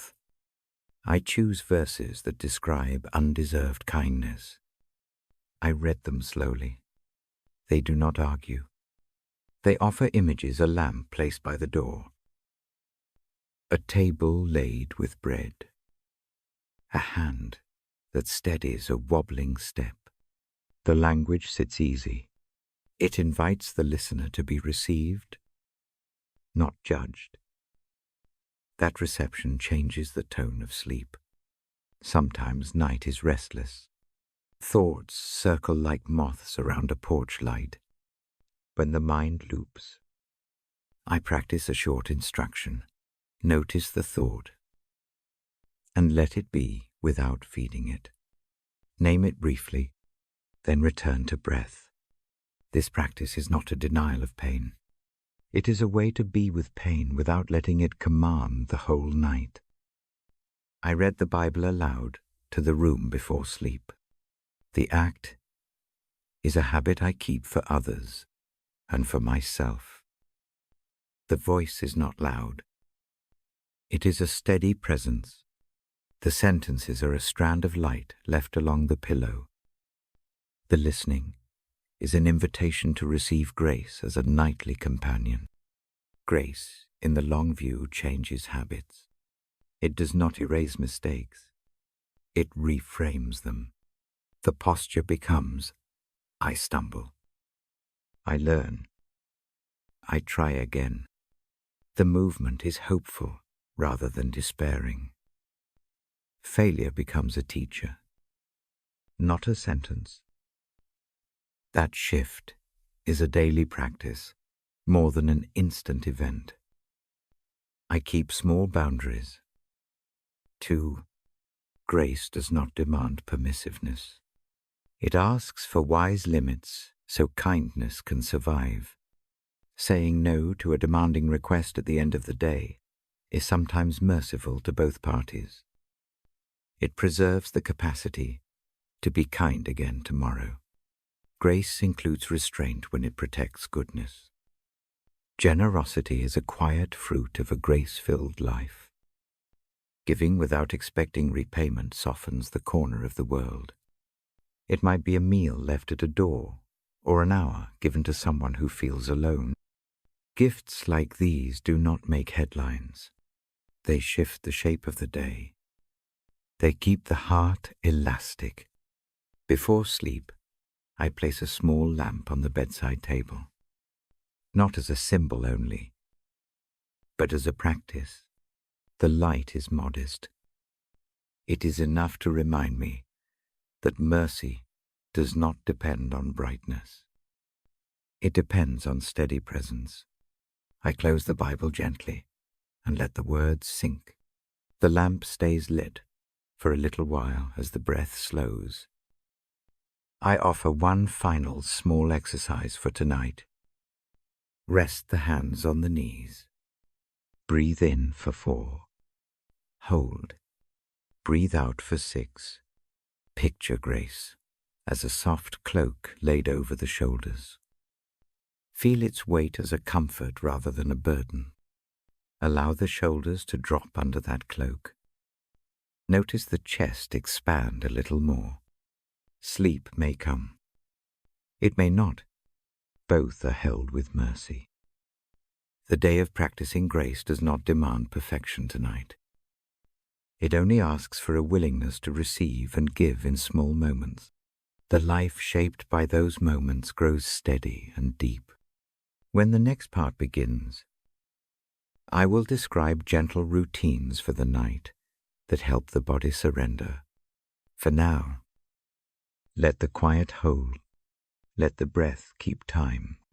Let grace be the soft climate of this evening. I open the book again. The lamp makes a soft pool of light. My hands rest on the pages. Tonight, I choose a verse that has lived with me for years. It speaks of a peace that does more than soothe. It guards. I read the lines slowly. The peace of God, which surpasses all understanding, will guard your hearts and your minds in Christ Jesus. I do not race the words. Each one lands like a small stone. The sound moves through the room. It moves through the ribs. It has a shape that the ear can hold. The phrase surpasses all understanding is important. It means peace arrives in a way that logic cannot always reach. The mind sometimes tries to solve itself awake. It tallies, argues, replays scenes. That kind of work is useful at times, but at night, the mind often needs something different. It needs a presence that sits beside the questions. The verse offers a kind of presence that does not depend on clever answers. I invite a slow breathing with the verse. Breathe in for 4. Pause. Breathe out for 6. Match the pace of the reading with the breath. Let the exhale be longer than the inhale. The longer out-breath makes room. The room answers. The voice matches the rhythm. Each repetition of the verse becomes a small bell in the chest. Picture peace as a guard, not a harsh sentinel. The image is gentle. The guard does not stand with a raised weapon. It stands with open palms. It watches the door to the heart. It watches the doorway to the mind. When anxious thoughts press against the door, the guard does not crush them. It keeps them from overwhelming the whole house. It makes a margin of safety. I ask you to imagine that margin now. See a round light like a halo over the heart. It is thin and steady. It does not burn. It watches each time a fear edges in. Let that light be the first thing you notice. Do not chase the thought aggressively. Offer it the light. Name it briefly. Say inwardly the verse in a few words. The light does not erase the worry. It arranges it into a place where repair can begin. The guarding image helps because it shifts the posture. The rest of the day often feels like carrying weather. Night can feel like being exposed. Guarding changes exposure into shelter. It does not promise that storms will stop. It promises a room that stays intact while storm noise passes. Another way to use the verse is to place its phrase gently on the forehead, as one would with cool water. Close the eyes. Breathe in 4.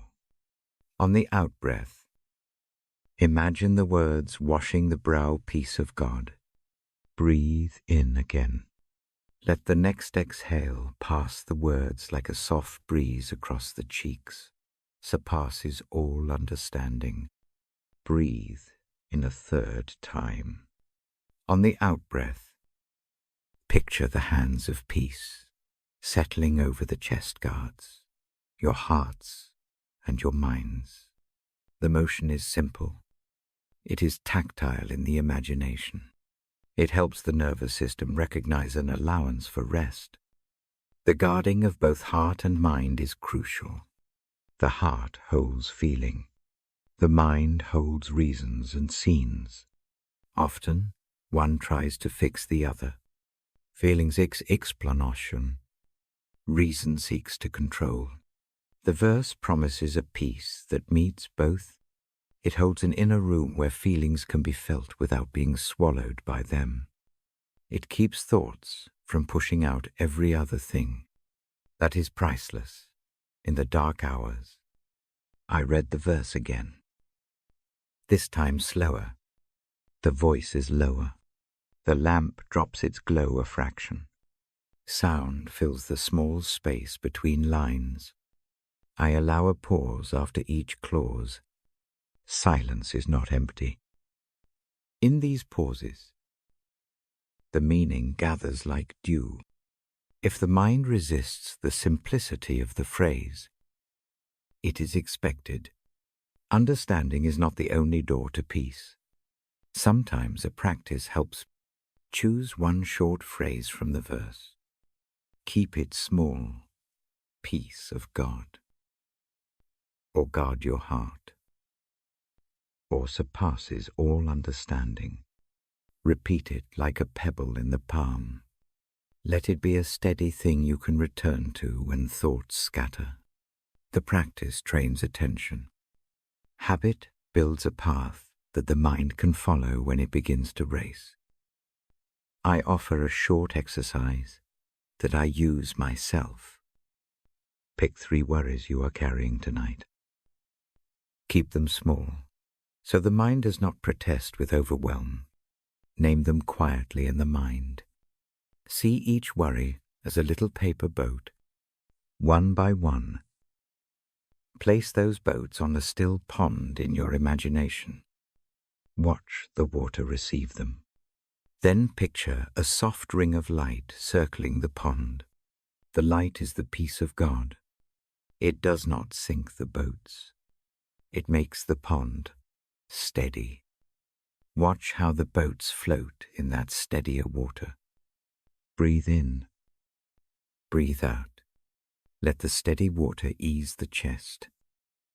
Reading scripture aloud before sleep does another thing. It invites the ear to trust rather than the intellect. Sound steadies the nervous system. The voice becomes a companion. The Bible read softly is like a lamp placed by the bed. It does not demand an answer. It simply keeps a steady glow.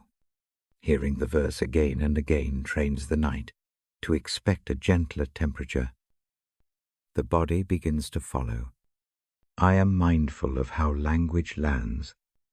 Words like God, peace, something beyond understanding can feel remote if spoken in technical ways. So I keep the sentences short. I keep them plain.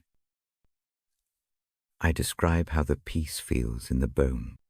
I say how a pulse slows, how breath lengthens, how the jaw unclenches a fraction.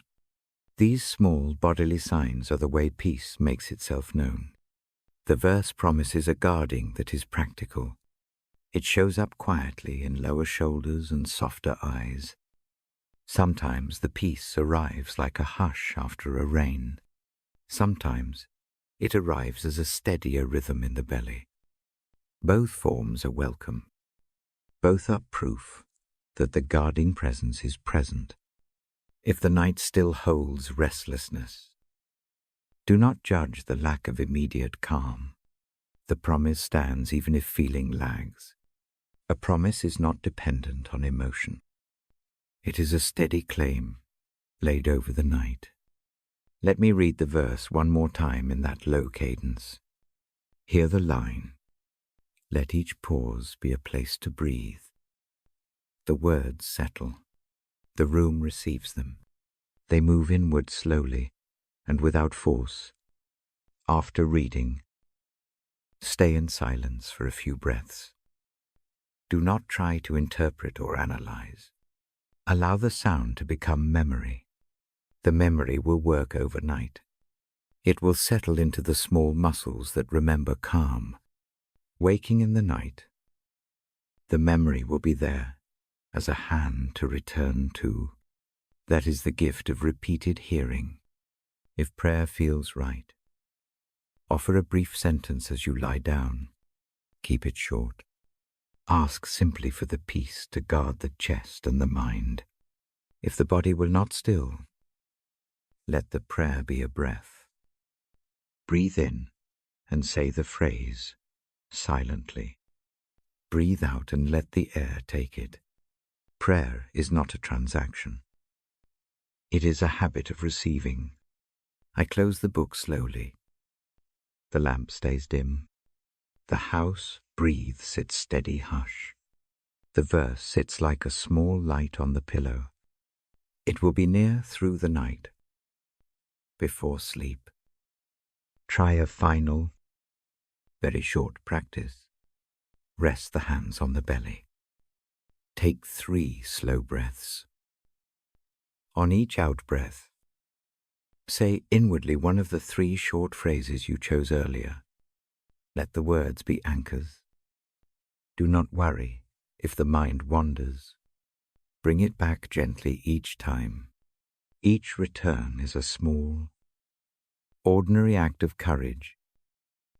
Tonight, allow the peace that surpasses understanding to be a guard. Let it keep watch while the mind rests. Trust the promise as a steady presence rather than a problem to solve. The room is quiet and safe. The light is small and steady. The verse accompanies the night. When the next part begins, we will let that peace fold into an image that helps the body surrender more fully. For now, rest with the words. Let the guard do its work. Let sleep come slowly. Like evening, settling over the land. I will read again soon. I come back to this quiet hour with one aim, to help the inner room settle, to give a small practice that can be used again and again, to make a path toward rest that the body can follow. I open the Bible slowly. My fingers part the page with care. A short verse sits ready. I read it aloud in a voice that is nothing more than a warm breath. In peace, I will lie down and sleep. The words are plain. They sit like a steady stone. Keep the breathing slow with me. In for 4. Hold for 2. Out for 6.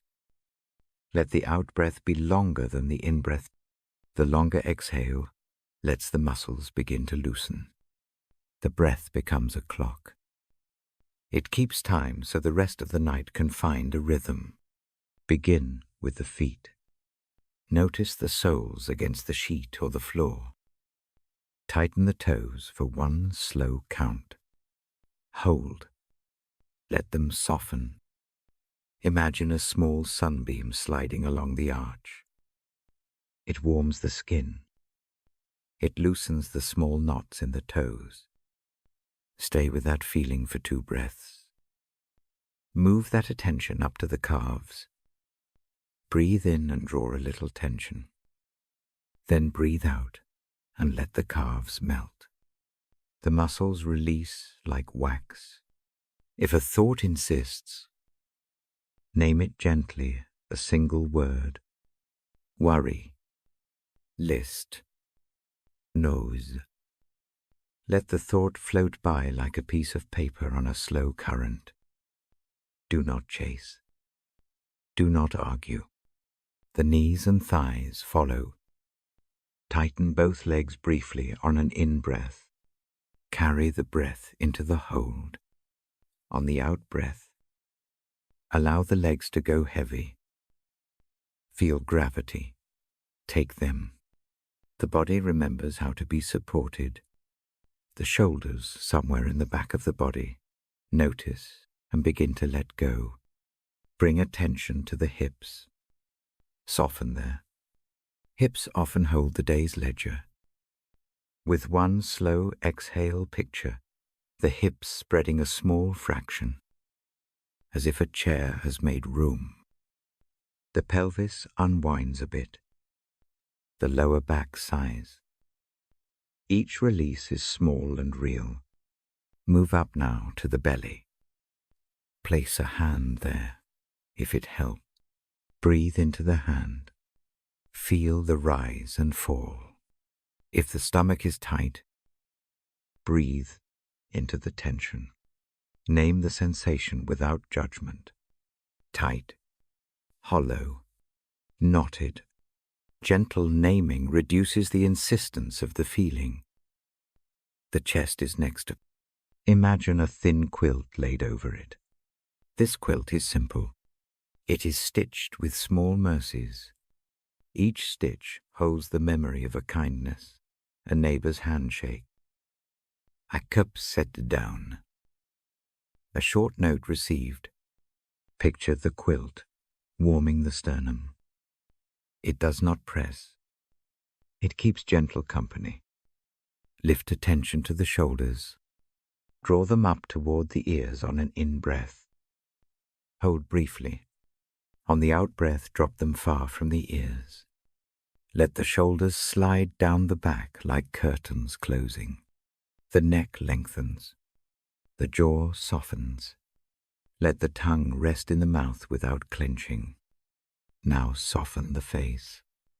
Let the brow smooth. As if a curtain draws back from a window, the eyes feel loose in their sockets. If tears come, allow them. Tears are a clearance. If the cheeks twitch with memory, notice without feeding the story. The practice here is gentleness. Keep breathing the same pattern. 4 in, 2 hold, 6 out. The rhythm is steady. Let the breath be a carriage for the mind. When thoughts stray, return to the pattern. Each return is an act of kindness towards yourself. I offer a quiet image for grounding. Picture a small cedar chest on a porch. The lid opens to reveal 3 soft bundles. The first bundle is a light called mercy. The second is a narrow roll called hope. The third is a folded cloth called assurance. Take mercy in hand. Feel its texture. Set it where the heart feels cramped. The fabric warms. Let hope rest beside it. Fold assurance gently and tuck it under the chin like a pillow. These objects are not magic. They are reminders to the body that help is nearby. If your mind resists imagery, try a tactile practice. Press the pad of the thumb to the pad of the forefinger. Hold for 3 breaths. Swap hands. The sensation is small and grounding. It brings attention back to the present without forcing it. I read another short line now. Slow and soft. Not to weigh the room, but to place a phrase near the ear of the heart. You can rest. The phrase is a permission. Let it repeat once or twice in your mind like a simple lullaby. Your mind does not have to fix everything before it sleeps. A brief naming exercise can be helpful. Choose 3 feelings without judgment. Name each with 1 word. Heavy, frayed, quiete. Place each word on the palm of the hand in the imagination. Close the hand around the word. Breathe in, breathe out and open the hand. See the words sit in a small bowl on the table. They are noticed. They are not commanded to leave. They are given a place. I introduce a slow counting practice. Now, on the in-breath count 1 to 4.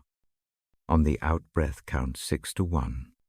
Counting backward softens the mind's habit of racing forward. Count until the mind wants to move again. When it does, begin anew. Let the count be soft, not sharp. It is a metronome for rest. A short prayer may be offered if that feels right. Not long, not ornate. A single sentence. I lay down my anxious work. I accept care. Keep it brief. Let it be like closing a small door in a hallway. The act of saying it anchors the heart. If memories press, use the soft shelf method. Picture a low shelf near the bedside. Take the memory gently and place it there. It can be picked up tomorrow with clear eyes. For now, it rests on the low shelf under soft light. The shelf is not forgetfulness. It is a practical place of waiting. I read a spare verse once more, a line about rest. Short and steady. Hear it. Let the syllables find the bones behind the ribs. If sleep follows, let it take the words into dream. If wakefulness remains, let the words be a companion in the dark.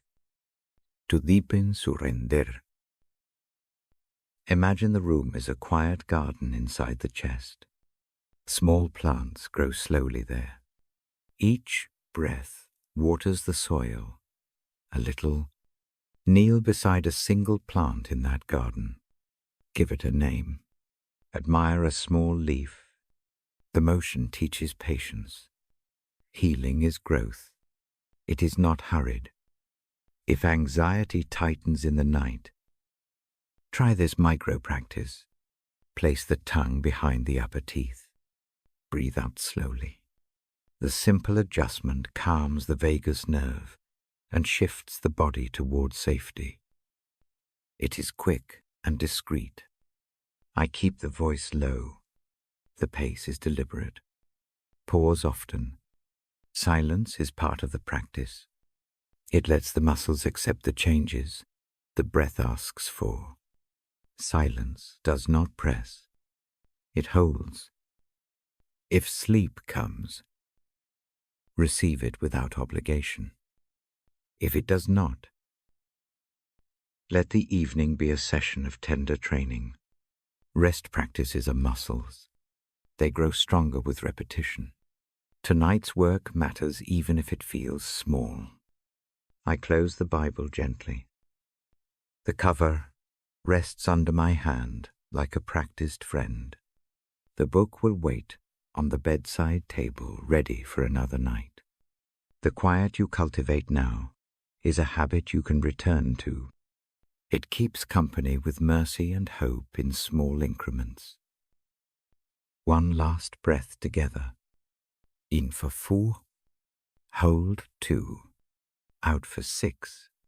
Feel the chest soften a little with each exhale. Picture the quilt of small mercies again. Let it be real enough to rest under.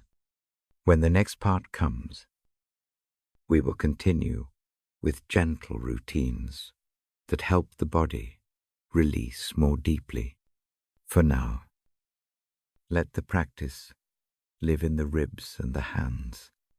Let the Bible's short lines sit near the ear. Let the night be a teacher of small mercies.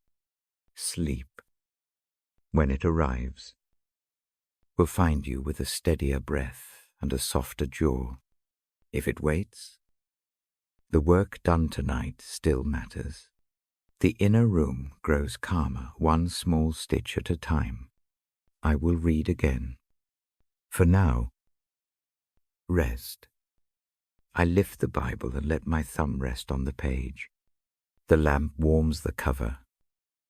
The room keeps its small, steady hush. Tonight, I turn to a promise. I return to when tomorrow feels too large. It is a promise about plans and hope. It sits like a lantern at the edge of an uncertain road. I read the verse slowly. I do not speak it like an exam. I speak it like a gift handed across a table. The verse says God has plans for a future and for hope. It says those plans aim at good, not harm. It says a steady hand holds what we cannot hold alone. The words do not erase the hard things. They change the way the hard things sit in the chest. I let the sound of the sentence sink. Each clause comes with a pause. The pauses are windows. In the pauses, the heart can rest. In the pauses, the mind can breathe.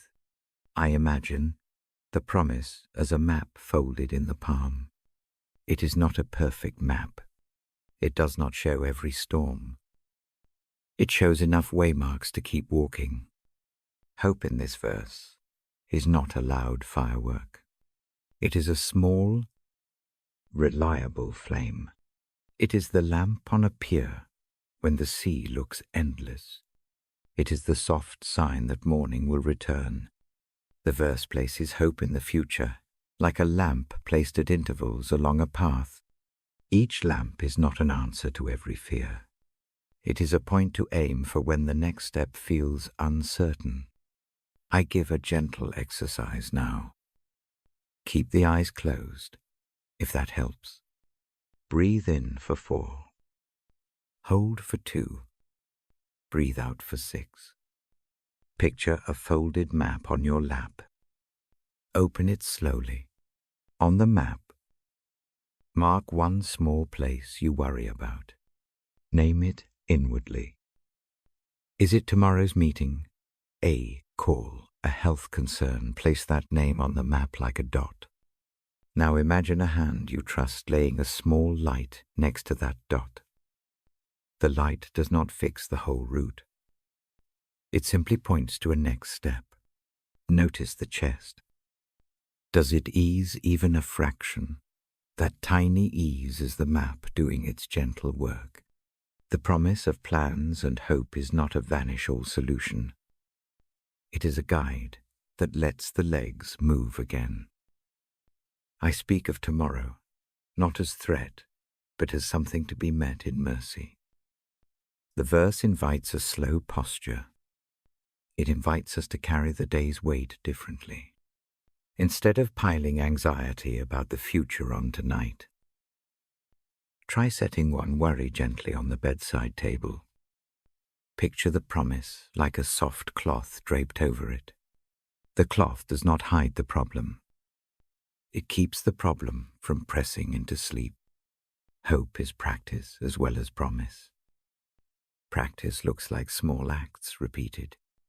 It looks like choosing to breathe when the mind wants to sprint. It looks like giving a hard thought a place on the map and returning to the lamp. It looks like reminding the heart that not every small thing must be solved before dawn. I read the verse again. Slowly. The cadence is soft. The words float in the room. They do not demand answers. They invite presence. The verse's future is tender. It promises a way forward, even where the path is rough. That promise settles the night in a different register. Now I offer a short simple prayer you may use. It is a few lines. Say them slowly in the mind. Keep them plain. You do not need to form perfect language. Begin with a breath. Breathe in. Breathe out. Lord, hold tomorrow in your hands. Help me trust the small light you give. Let my steps be gentle tonight. Keep my heart open to hope.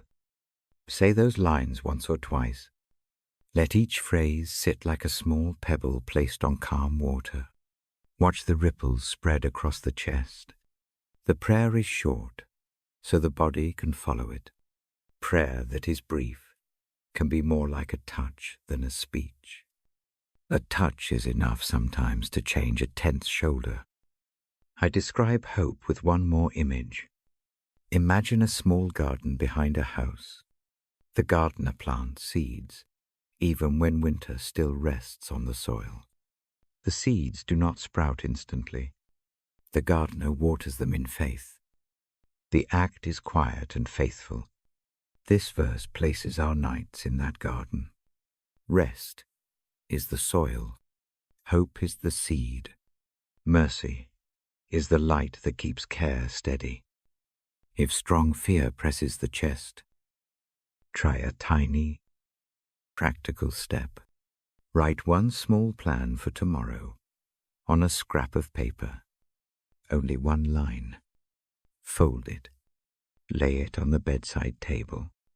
Tell yourself you will look at it in the morning, then close the book. The act of making a single, simple plan makes room. It moves worry from a noisy, spinning thing to a small, contained one. I remind you that hope is not a demand to be cheerful. It is a way to carry uncertainty without collapse. It practices patience with life's slow unrulings. In the morning, that patience shows up in small ways. Estidia tun at breakfast. A shorter list of replayed worries. A willingness to try again when things go sideways. I read one more short passage. Not to argue, but to sit with. The words fold into the room. They act like a soft cloak placed over the shoulders of the listener. The cloak does not change tomorrow's events. It changes tonight's posture. Stay with the breath for a few more cycles. In for 4. Hold 2. Out for 6. Picture the lamp on the map again. Let its small glow be enough for now.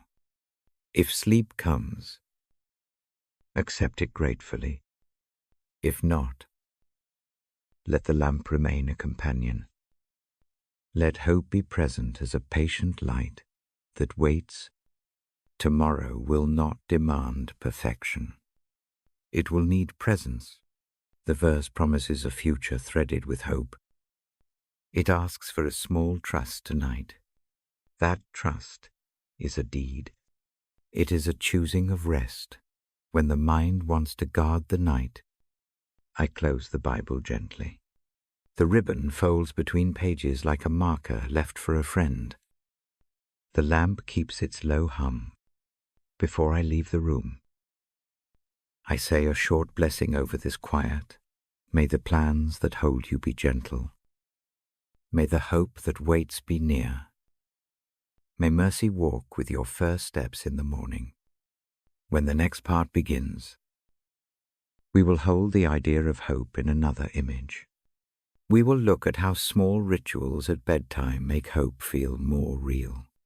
For now, rest with the promise that the future can be met with a hand that knows the way.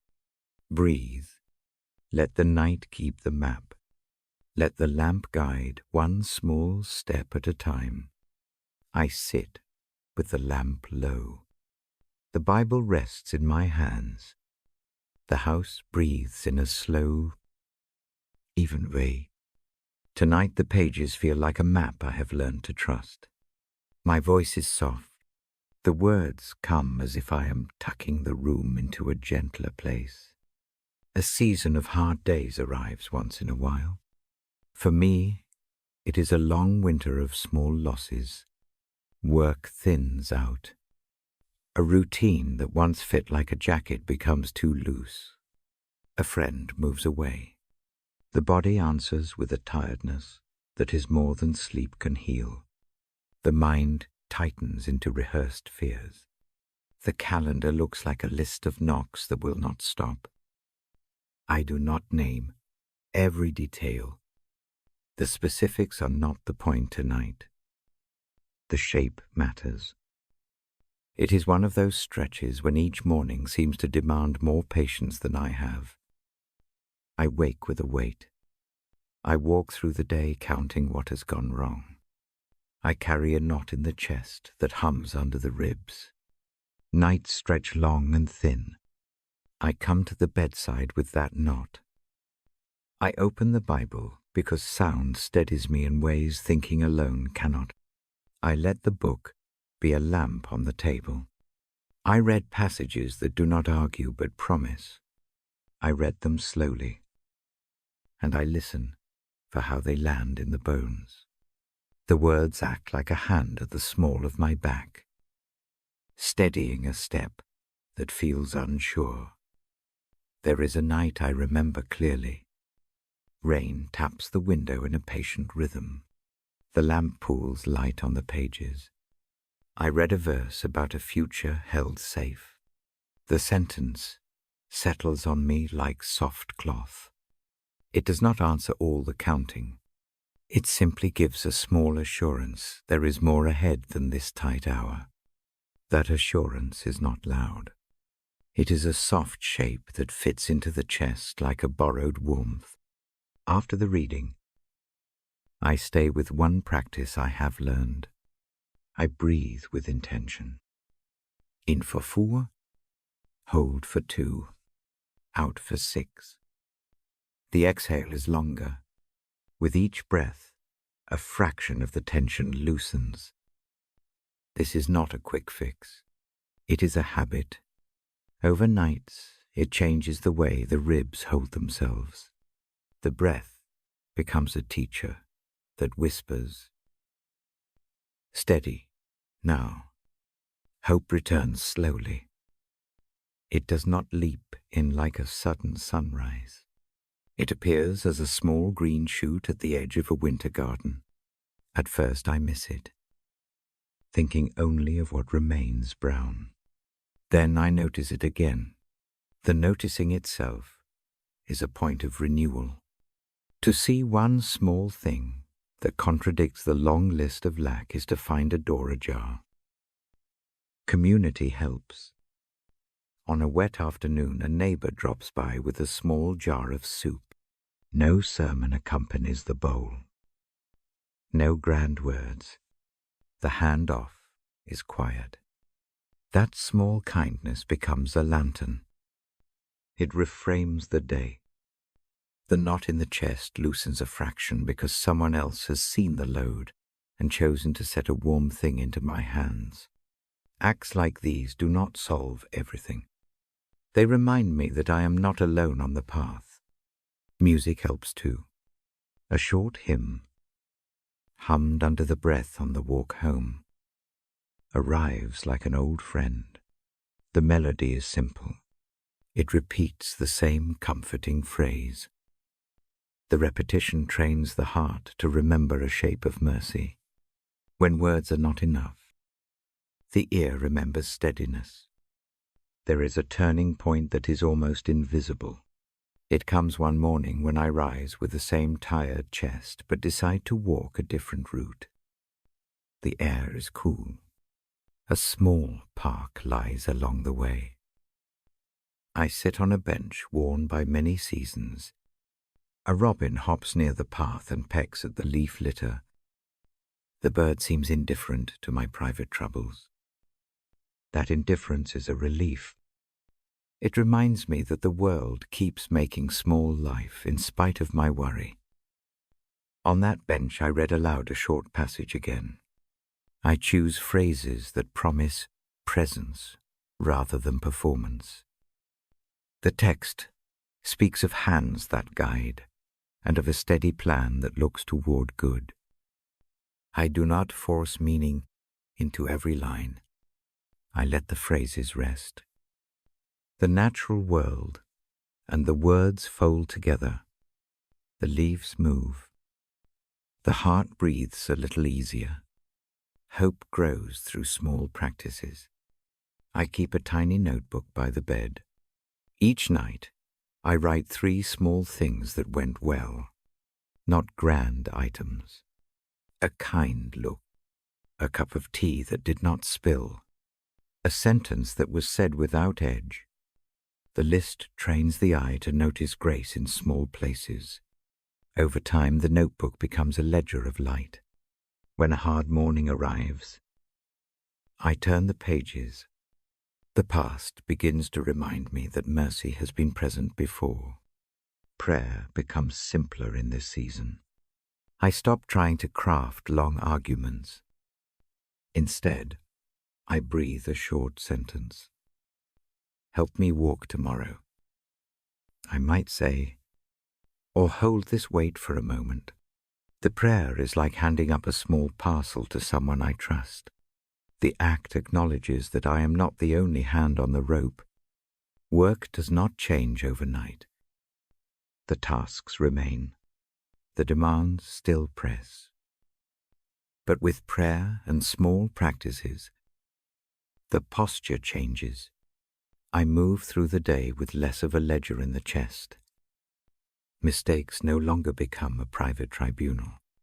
I begin to make small, gentle repairs rather than urgent overcorrections. The change is practical.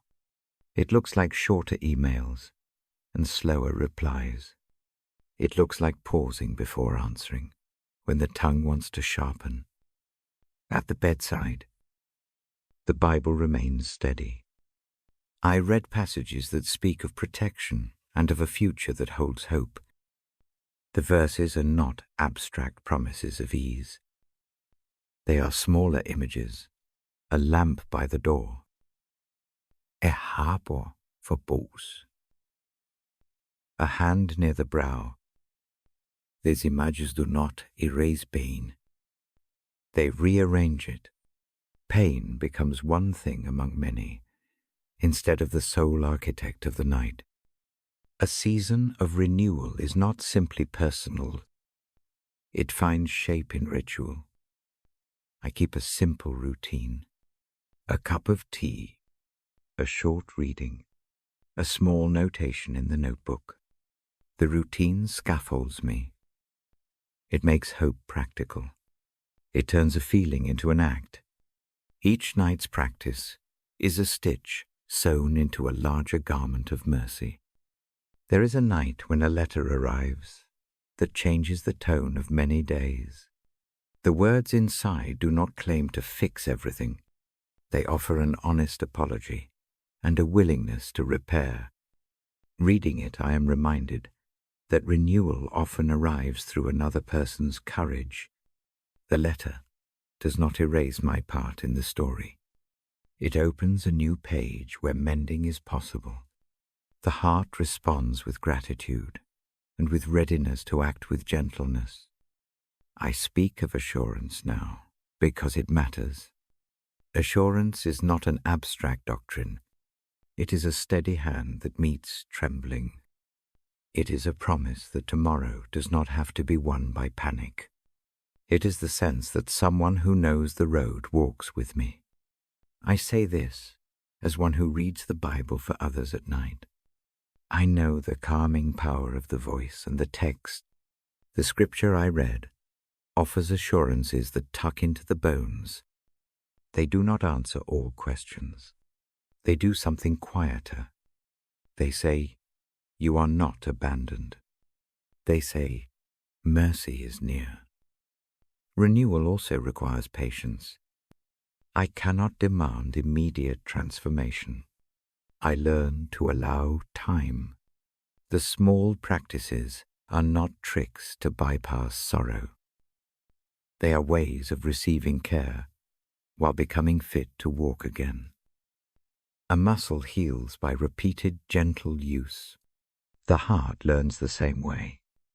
On a certain morning, I notice that the heavy knot in the chest has unlooped enough for a long, unforced breath. The change is not dramatic. It is a small physical ease. The shoulders drop slightly. The jaw unclenches. The eyes do not feel as raw. That physical ease is a sign that hope is not merely an idea. It is becoming a mode of living again. The small green shoot that was once easy to miss now seems part of the garden. I read to the room that night. The voice is slow and even.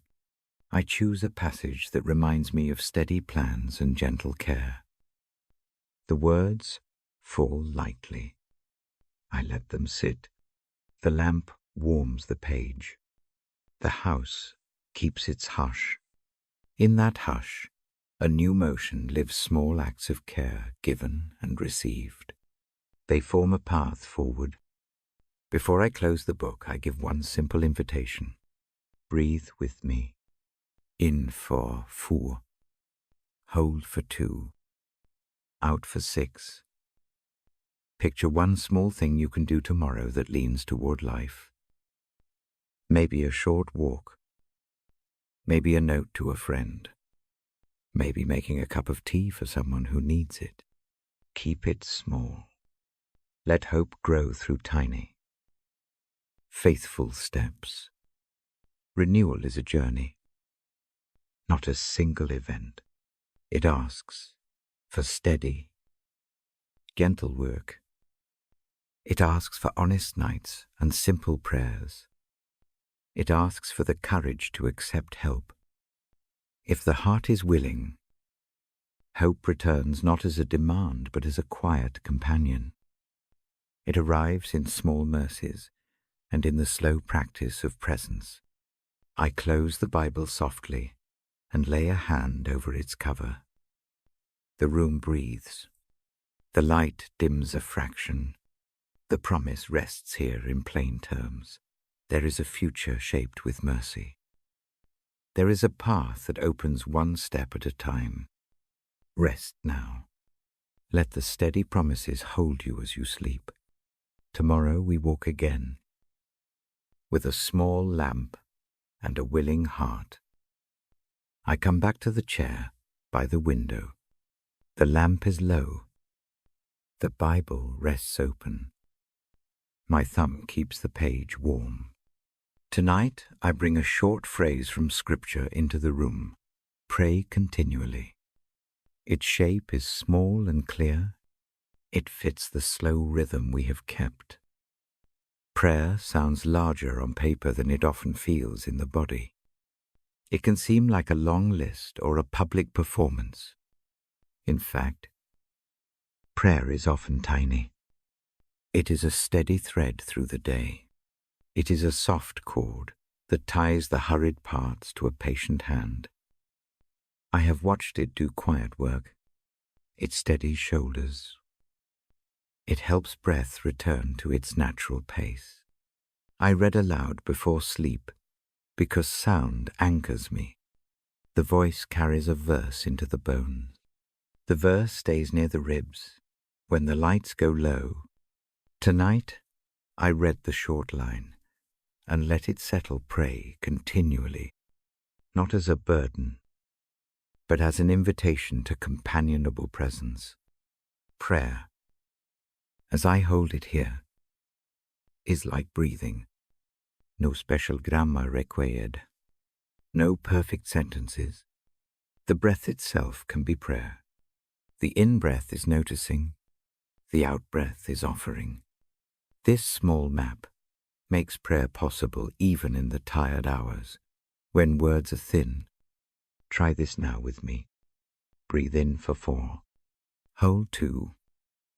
Breathe out for 6. On each out-breath, speak a short phrase inwardly. It can be one word. Kid. Help. Thanks. Each tiny word becomes a pebble thrown into still water. Its ripples move into the night. There are many ways to keep this thread. One is the breath prayer. Choose a 2-word phrase. Keep it very short. Say the first word quietly as the breath comes in. Say the second word as the breath goes out. The motion becomes a necklace of simple beads. It fits in pockets of waiting. It works in the car, in a queue, in the dark when sleep will not come. Another way is a hand prayer. Place the fingers on the Bible's edge and trace the margin. Let each mark stand for a person or a concern. The act of tracing connects touch to thought. It makes the prayer tactile. The hand becomes a chapel. If words dry up, the fingers continue to speak. When the night wakes you, there is no need to panic. The middle of the night hours have a quality all their own. They allow a different kind of prayer. Sit upright for a moment. Put a hand on the heart. Name one thing that presses. Say its name softly. Let it be brief and honest. Then breathe and hand it over. This small motion changes the biology of worry. The body relaxes a fraction. The mind blinks. Prayer is simple presence in the dark. I have found that prayer works well when it is concrete. Make a small list on a slip of paper. 1 to 4 names or needs. Keep it folded in a pocket or under the lamp. When the mind spins, open the list and say one name with a breath. This practice stops unhelpful rehearsal and replaces it with a deliberate, gentle attention. The list is not a filing cabinet. It is a set of tender lights placed where they can be seen. Prayer is not only asking, it is also listening. After a short breath prayer, remain still. Listen with the ears that breathe.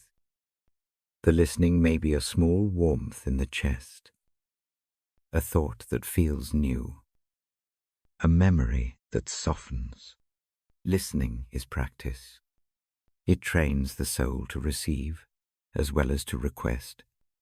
A quiet way to learn listening is to turn one small worry into a question of presence.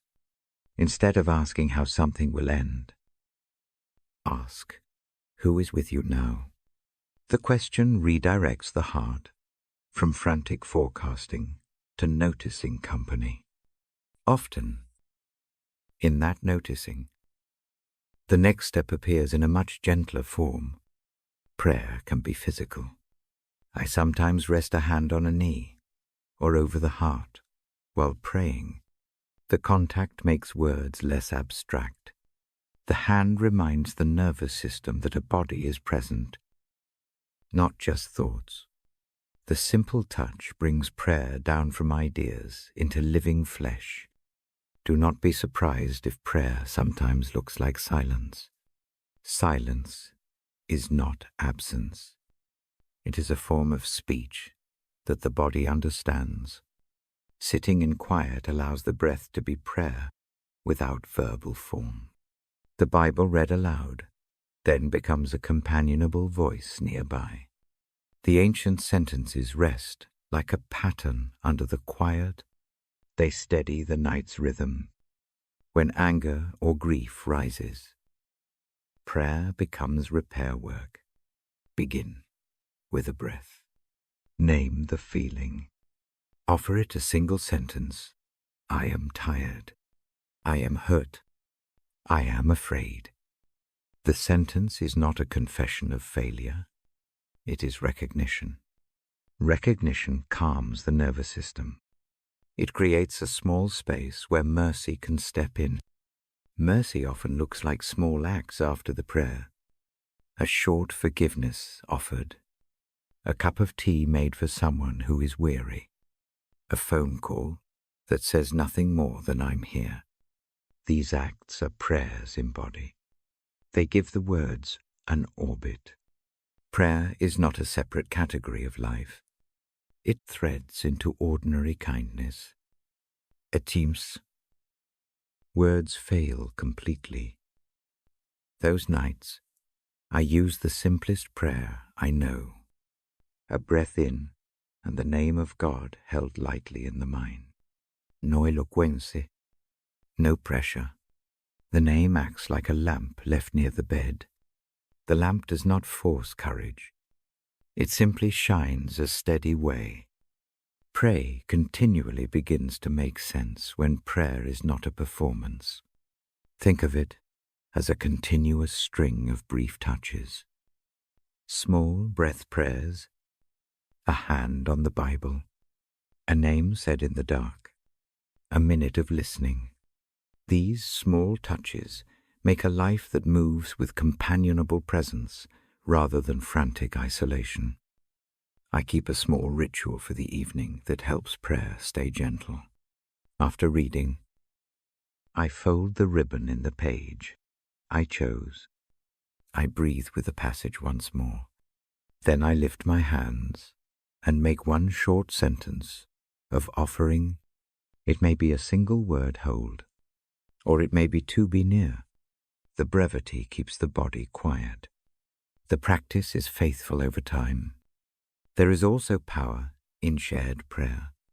If someone else is awake in the house, offer the short breath prayer in the mind and imagine it joining with theirs. The imagination here is not fanciful. It is a practical way to feel less alone.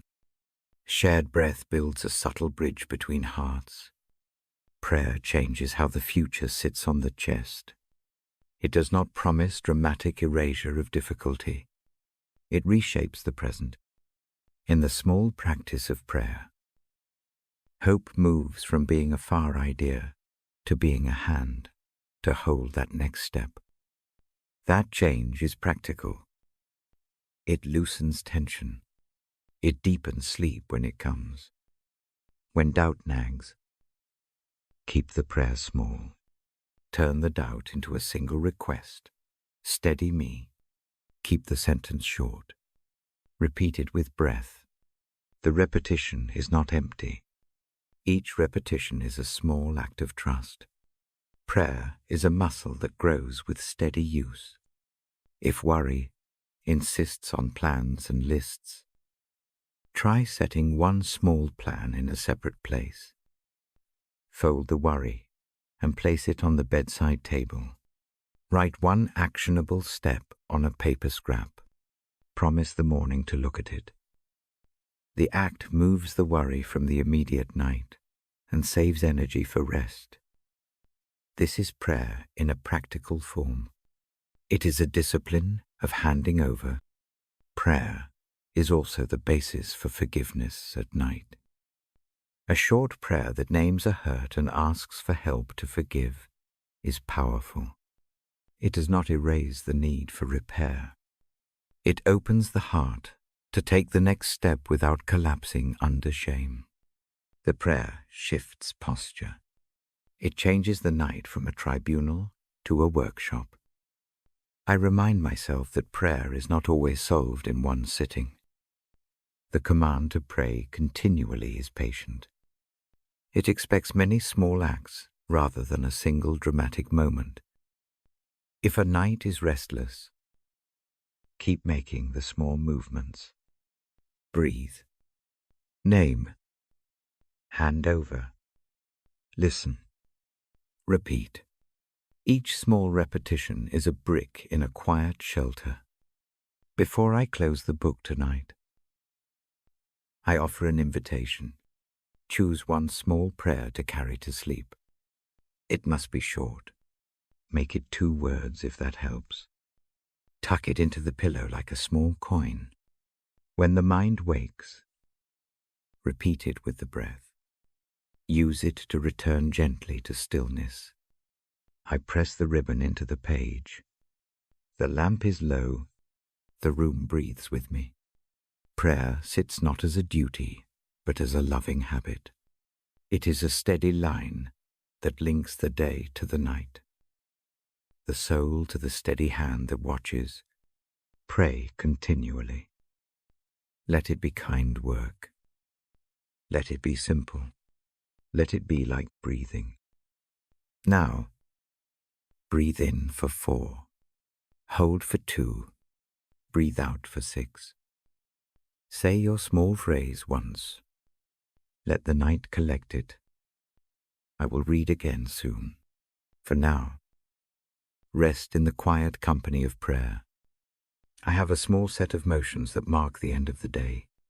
They are quiet and steady. They are not urgent. They are meant to slow the blood and soften the thinking. The lamp is turned low first. Its light is warm and close. Shadows gather where they ought to gather. The room feels like a hand offered rather than a demand. A cup of herbal tea is made. Steam rises in a thin, steady ribbon. The scent is mild chamomile or lemon balm most nights. The cup is held with both hands for a moment. That holding alone calls muscles to loosen. A single verse is chosen before other work is done. The choice is simple. It is not an attempt to solve every question. It is a preference for a line that breathes mercy and steadiness. The Bible opens. Pages settle with a soft sound. The ribbon marks a place that calms rather than debates. Reading aloud begins in a low voice. The pace is deliberate. Each sentence has room to land. Reading is always paired with a breath practice. Breathe in for 4 counts. Hold for 2. Exhale for 6. The longer exhale becomes a small discipline. It teaches the nervous system to release a fraction more than the day demands. The voice moves with the breath. Words fall into the air between beats. The rhythm becomes a kind of lullaby not only for sleep, but for the heart. Prayer happens in the space made by the breath and the words. It is not a litany of demands. It is a sequence of short acts. Each act is a pebble laid on the water. First, naming. One thing that weighs on the mind is named inwardly. The naming is not an accusation. It is a gentle noticing. Second, handing.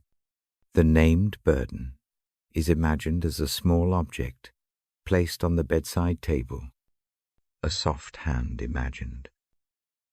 Trusted doxit. Third, gratitude.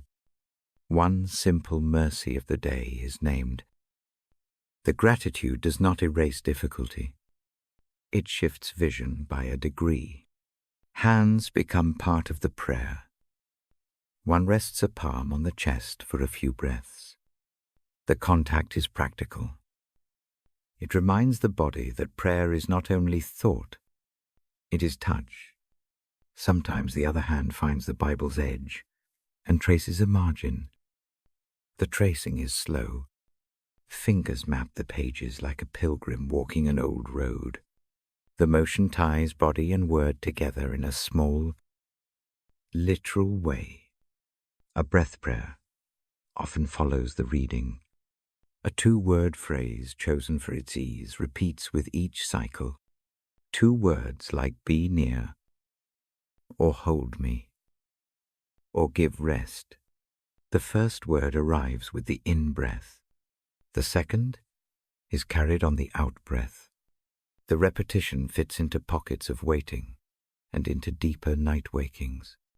It is a companion for hands and for the mind that refuses to be still. There is a tactile element to the ritual. A small cloth is folded and placed over the knees. The weight is negligible, but the sensation is reassuring. The cloth is a marker of intent. Its fibers say that rest is being invited, not coerced. A soft stone sometimes sits on the bedside table as well. It is smooth and cool.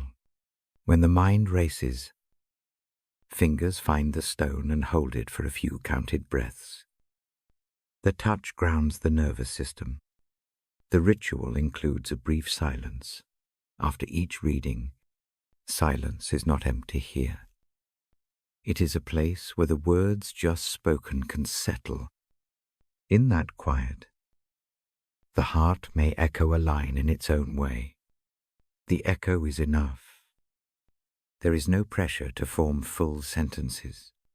A single inward assent will do. When questions crowd the mind, what if? Why did? What will? There is a small practice of asking a different question. Instead of seeking answers, a gentle query seeks presence. Who walks with me now? What small light is near this concern? The change from interrogating to noticing reduces the urgency. It opens the chest enough for the breath to deepen. Effects on sleep are practical and visible. The first nights of this ritual often feel like learning a new route home. The body resists at first. The mind tests the new cadence. After several evenings, the pattern begins to hold. The heart rate drops a little sooner. The jaw unclenches earlier in the night. Nights that once felt skittish grow longer segments of restorative sleep. Dreams soften. When waking occurs, the return to rest is easier. The ritual provides a bridge back to sleep, beyond sleep. The ritual shapes the mornings too. A night held by these motions makes the morning less ragged. The small practice of naming one mercy before bed trains attention to notice small gifts by daylight. Patience grows incrementally. Decisions that used to feel like cliffs become a series of manageable steps. The nervous system is less taxed. Energy regulates more smoothly across the day. Relationships begin to shift with time. When the heart is less flooded with unprocessed worry, conversations land differently. There is more capacity to listen without immediate reactivity. Apologies come more quickly and more simply. Mercy learned at night tends to leak into small daytime acts. A patient answer at the sink. A short message returned with tenderness. These are gentle consequences, not theatrical changes. The ritual helps in the seasons when grief or fear deepens. It does not promise quick fixes. It offers a steadier climate. In the months when loss is raw, The prayer becomes even shorter, reading a single verse. A breath prayer repeated quietly. A hand on the chest. These small acts provide a scaffold. The scaffold does not remove sorrow. It helps the body carry sorrow without collapsing. There is a practical side to the ritual as well. A short list is written before sleep when the mind insists on task. Only 1 or 2 items make the list. The act of writing is a way of transferring urgency from mind to paper. It reduces the need to rehearse tasks in the dark. The list waits on the bedside table.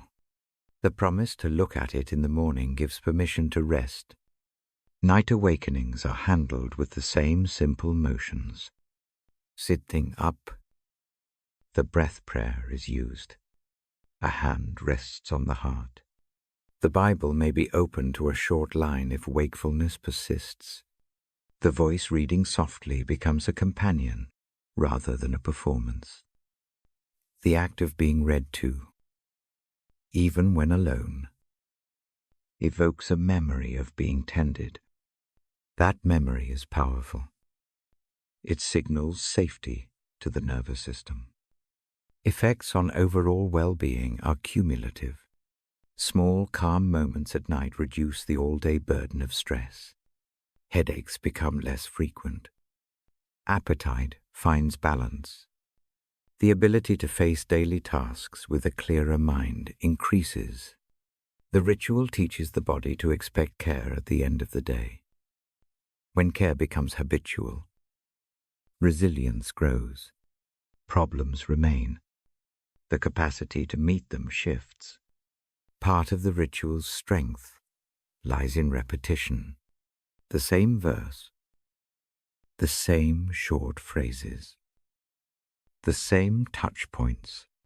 Repetition trains the autonomic nervous system more than logic can. The body learns a script that it can return to when the mind cannot summon a solution. Habit becomes a quiet ally. There is also grace in the ritual's failure. Nights happen when the voice trembles, when thoughts insist, when sleep refuses its usual response. The practice now is to receive those nights without harsh self-judgment. The ritual includes a mercy for faltering. If rest does not come, the evening still counts. The tea was warm. The verse was read. The breath pattern was practiced. These small actions are not wasted. Finally, the ritual is shared aloud. The Bible is read to the room and to whoever might be listening. The voice is steady and calm. The words are meant to sit in the ear, like a small lamp. Reading for others before sleep is an offering of presence. It refuses the insistence that silence be solitary. It sets a tone that lingers in the bones. Tonight, the ritual closes with a deliberate act. The fingertips touch the Bible's cover. The ribbon lies between the chosen pages. Breath in 4, hold 2, out for 6. A brief phrase repeats, once beheld. The words are soft and simple. They are not solutions. They are an assurance to rest under a steady hand. The lamp is dimmed a fraction more. The cup is set aside. Hands find the blanket. The ritual does not insist on immediate sleep.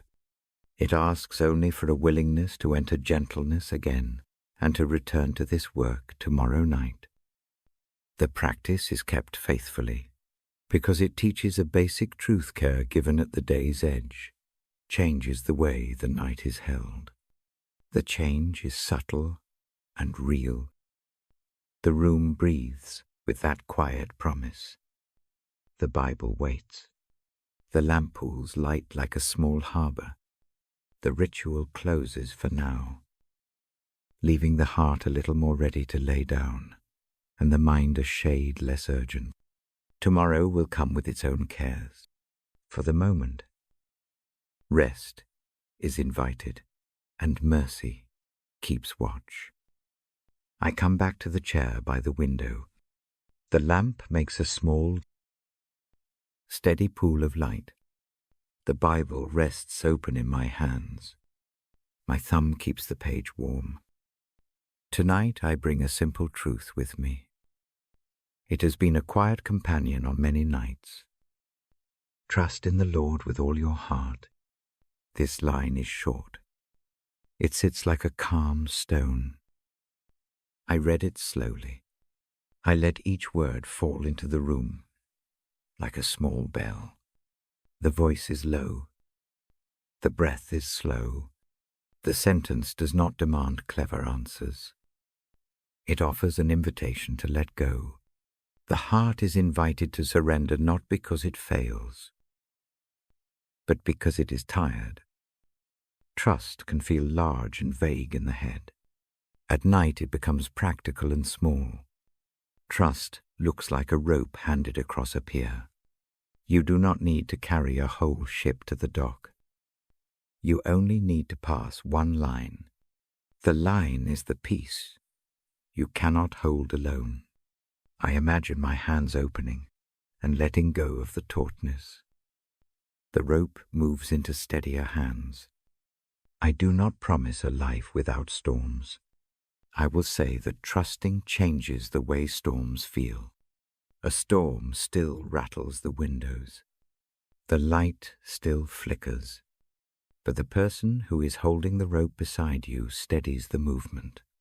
Worry no longer runs the whole house. Breath helps. Breathe in for 4. Hold for 2. Breathe out for 6. With each out-breath, imagine one small thing leaving the grip of your hands. A bill, a harsh memory, a task undone. Picture it set down gently on the bench in the harbor. The bench is wide. The bench is patient. Each thing you place there is not erased. It is seen and held for a while by someone steady. I tell a small story. Quietly. Once a season of my life felt like a page of endless demands. Lists multiplied on the nightstand. Sleep became a thin, twitching thing. I tried to solve everything at once. The mind ran like a crowded street. In the dark, I reached for the Bible not to produce answers, but to change my posture. The verse about trust came again. It was not new. It felt new. I pictured the rope and let go of one stone. Just one. The chest eased a fraction. The night became a place where repair could begin. Trust is not a one-time act. It is a habit. Habits grow by small repetitions. Each night that I hand one worry over, the grip loosens a little more. The hands that take the rope do not scold. They steady it. That steadiness teaches the body to relax. I place the Bible on my lap and read the verse aloud once more. I let the words become sound that the ears can hold. Sound works differently than thought. Sound settles the muscles around the ribs. It tells the nervous system that company is near. Hearing the sentence slowly many times changes the night's chemistry. The voice becomes a steady companion. If trusting feels risky, that is expected. Giving up control can feel like stepping off a ledge. The practice I keep is small and safe. I choose one minor worry and give it a name. I hold it in my mind for a breath. Then I imagine passing it into a pair of hands I trust. The image need not be theatrical. It can be as simple as placing a key on a table. The key is small. The act of placing it down changes the chest's response. The image of a harbor returns often for me.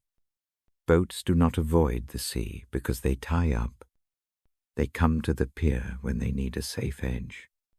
Trust is like finding that edge. Surrender does not mean abandoning responsibility. It means sharing the load, so the next day's steps are lighter and clearer. I read another short line now, about leaning not on one's own understanding. The words are spare and plain. Lean not on your own understanding. The night is not a trial where you must prove your mental strength. It is a place to rest the mind as well as the body. Understanding can be helpful. It can also be a taskmaster at midnight. To lean is simply to let weight move into an accepting place. There is a gentle exercise I offer. Keep the eyes closed if that helps. Place one hand over the chest. Feel the steady rise and fall. Pick a single worry small enough to hold in the palm of your mind. Name it quietly. See it like a pebble. Imagine a pair of hands taking that pebble from your palm and laying it on the bench in the harbor. As the hands lift the pebble, breathe out and feel the shoulders drop a fraction. Practice this 3 times with 3 small pebbles. The motions are not magical. They are practical. They teach the body to let the heart be held. Sometimes trust grows through small acceptances rather than dramatic surrenders. I remember a night when sleep would not come and the mind argued about everything. I kept handing over tiny things, 1 email, 1 unfinished task, 1 memory, until the list felt less like a mountain and more like a line of small stones. The mountain did not vanish. The body had room to lie down. Trusting also changes how I speak to myself. The inner voice loosens its grip. Instead of a harsh tally, a kinder tone arrives. It says, try what you can. Let the rest be carried. This language still expects care and honest action. It simply refuses to make shame into the driver. That shift is practical. It saves energy for real work. I read the verse again. Slowly, the cadence matches the breath. The sentence sits in the air between heartbeats. If worry returns, do not press it. Notice it. Name it. Offer it to the hands at the bench. Each return to the practice is mercy. Each repetition teaches the muscles how to relax. Trust is communal. It is easier when shared if someone else listens where you are. Imagine their breath joining yours. Picture a string of small lights along the pier. Each light a person who offers one small kindness. That network does not solve all things. It does make steps possible. In the dark, the company matters. I do not leave out questions of action. Trust does not remove the need to plan or to speak. It simply helps action come from steadiness rather than panic. Plan in the daylight. Sleep under gentleness. Let tomorrow's tasks be clearer, because the night has not been spent building a frantic map. Prayer fits naturally with trust. A short, simple prayer can act as the handing off motion. I say a brief sentence. I give this to you. Help me rest. The prayer is not a demand. It is a posture. It is a practical act that accompanies the physical motion of letting go. If fear press late, try the rope practice. Imagine a rope in your hands tied to a boat. Take one end and pass it to the person you trust. You do not untie the boat from its mooring. You simply share the winding. The shared rope steadies the vessel. The practice is small and repeatable each night. I keep the Bible near as a steady presence. Reading aloud is part of the handing off. The words are not arguments. They are invitations. I choose lines that rest on promise and presence. I read them slowly. The listening ear takes them in like a slow tide. They wash small worries into softer shapes. Trust often arrives in moments, not in proclamations. A neighbor's small kindness on a grey afternoon, a quiet agreement around a table, a letter that says I am with you. These small realities reinforce the nightly practice. They make trust practical and visible. Before I close the book tonight, I offer a final short exercise. Again, breathe with me. In for 4, hold 2, out for 6. On each out-breath, say inwardly one word, trust. Let the single word be a pebble dropped into the pond. Watch the ripples. Do this for a minute. Then picture one small thing you will hand over tonight. See it go to the bench by the harbor. Imagine the hands that take it are steady and kind. I set the Bible down gently. The ribbon marks the place to return. The lamp pools light on the page. The harbor image stays near the ear. Trust is not a sudden bravery. It is a practiced motion. It is a series of small handings that teach the body to lie down. If sleep comes, receive it with thanks. If wakefulness persists, keep the breathing and the image close. I will read again in the next part. For now, let the hand that steadies be near. Let a single rope be enough for tonight. Let the heart rest in the quiet shelter of trust. The lamp is low. The Bible rests in my lap. I read aloud as the room listens. Tonight, I tell a story about ordinary trust. It is not dramatic. It is a small, steady example of how faith can change the shape of a day. A few winters ago, a steady job ends. The notice is short.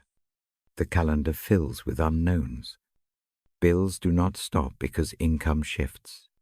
The body tightens in ways that do not yield to reason. Sleep thins. The mind rehearses worst-case scenes. The chest carries the weight of many small stones. The routine that night is the same as others. A cup of tea. A breath counted slowly. A verse chosen for its gentleness. The Bible is read aloud. There is no elaborate plan.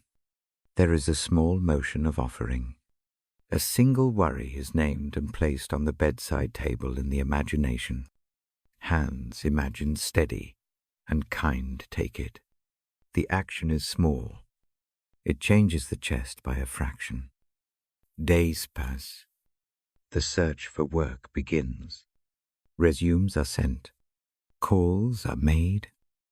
The practical motions are necessary. They sit beside a quieter practice. Each evening the book opened. Each night a short line rests in the ear. The breath prayer repeats. The same small habits show up one verse. Slow breathing. A brief naming. A small prayer of handing it over. Trust in this season is not a sudden surrender. It is a cadence. It is a way to walk when nothing feels sure. The practical steps repeat. Choose one worry for the night. Name it with a single word. Imagine placing it down and breathing out. Read a short passage that speaks of presence. Breathe slowly until the body follows. One afternoon a potential job appears. It is not perfect. It is a practical fit that could keep things steady for a while. The mind spins through lists of pros and cons. Pride whispers expectations. Fear imagine futur disappointment. The old ledger of tallying kindness and harm is ready to bloom again. That evening, the practice steadies the hand. The worry chosen for the night is not every possible outcome. It is one small stone. Will this job hold long enough to steady the bills? The stone is named, placed on the table in the imagination, and offered. The verse I read that night speaks of a steady hand that plans toward good. The words do not promise certainty. They change the posture. A practical choice follows. A decision is made slowly and simply. The resume is altered not to boast, but to be honest. A call is returned with a steady tone. Trust does not remove the need to act. It removes the panic from action. The steps taken are more skillful because the hands are not shaking. Sometimes the job leads to more uncertainty. Other times it brings small reliefs. But through each change, the nightly practice is consistent. The Bible read softly becomes a lamp that marks the edge of the day. It does not solve every problem. It does something quieter. It trains the body to believe presence is near when outcomes are unclear. There is a morning that stays with me. Rain has fallen all night. The bank balance looks thin in a morning email. The mind races. The chest tightens in familiar ways. For a moment, panic moves like a wind at the door. The breath practice comes almost without thought. In for 4, hold 2, out for 6. The longer exhale makes a small space where reason and bravery can meet. In that small space, a phone call is made. A person on the other end is kind. A payment plan is arranged that eases the immediate pressure. That practical kindness does not erase the structural problem. It gifts time. The offering of time matters. It does not feel like a cosmic rescue. It feels like a neighbor lending a ladder in a rainstorm. In the evening, the Bible opens again. The habit is not empty ritual. It is a way to practice trust, so action does not come from fear. The words read remind that care often appears in small ways. The promise that someone watches is not a guarantee of effortless life. It is a steady presence that makes room for repair. Trust changes the way the body keeps score. The inner ledger that once catalogued every slight loosens. The chest allows deeper breaths. Sleep becomes possible in pieces. Then longer stretches. The nervous system learns a new script. When a worry resurfaces in the night, the breath prayer is reached, for almost automatically. The worry is not denied. It is given a place and set down. This is the ordinary face of trusting God. It looks like steady practices and small acts. It looks like making calls, changing a resume, agreeing to a payment plan, and then returning to the bedside ritual. It does not insist on dramatic miracles. It invites presence into the daily grind. There is another simple moment that remains clear. Once, late on a Thursday, a letter arrived with a small surprise. A neighbor had noticed a leak in the roof, thunk in a heavy rain, and patched it briefly. The patch is not a long-term repair. It is a kindness that prevents a late-night flood. The neighbor had left a note and a kind word about trusting that small acts matter. Standing in the doorway that night, the grip in the chest eased. The body remembered how ordinary love can arrive through human hands. The Bible reading that night pressed this ordinary truth care, walks beside us. It is often practical and nearby. Trust also grows in company. Friends call. A small group prays. These are not grand declarations. They are short sentences on the phone. They are hands that help mend a fence. Community does not erase problems. It spreads the load. Faith becomes visible through neighborly acts. The nightly reading is still my work, my gift to the room, but the listening heart is not alone. That shared presence makes trust feel safer. One habit that proved faithful is this: when a night offers a hungry mind, choose one short passage and read it 3 times. Each repetition is slow. Each pause is long. Let the verse rest in the bones. Let the breathing match the cadence. The repetition trains the body to expect gentleness. It prepares sleep as well as courage. Trust is not magic. Trust is a posture that changes how practical steps are taken. It keeps the hands steadier and the words kinder. It gives rest to the body, so the next day's work is not done from a place of depletion. The choice to trust does not always change the situation. It changes the person doing the situation. The anecdote ends without fanfare. The job season eases and tightens in turns. There is work later, and nights that still need the small rituals. The difference is not an absence of trouble. The difference is a practiced ability to hand over one stone at a time.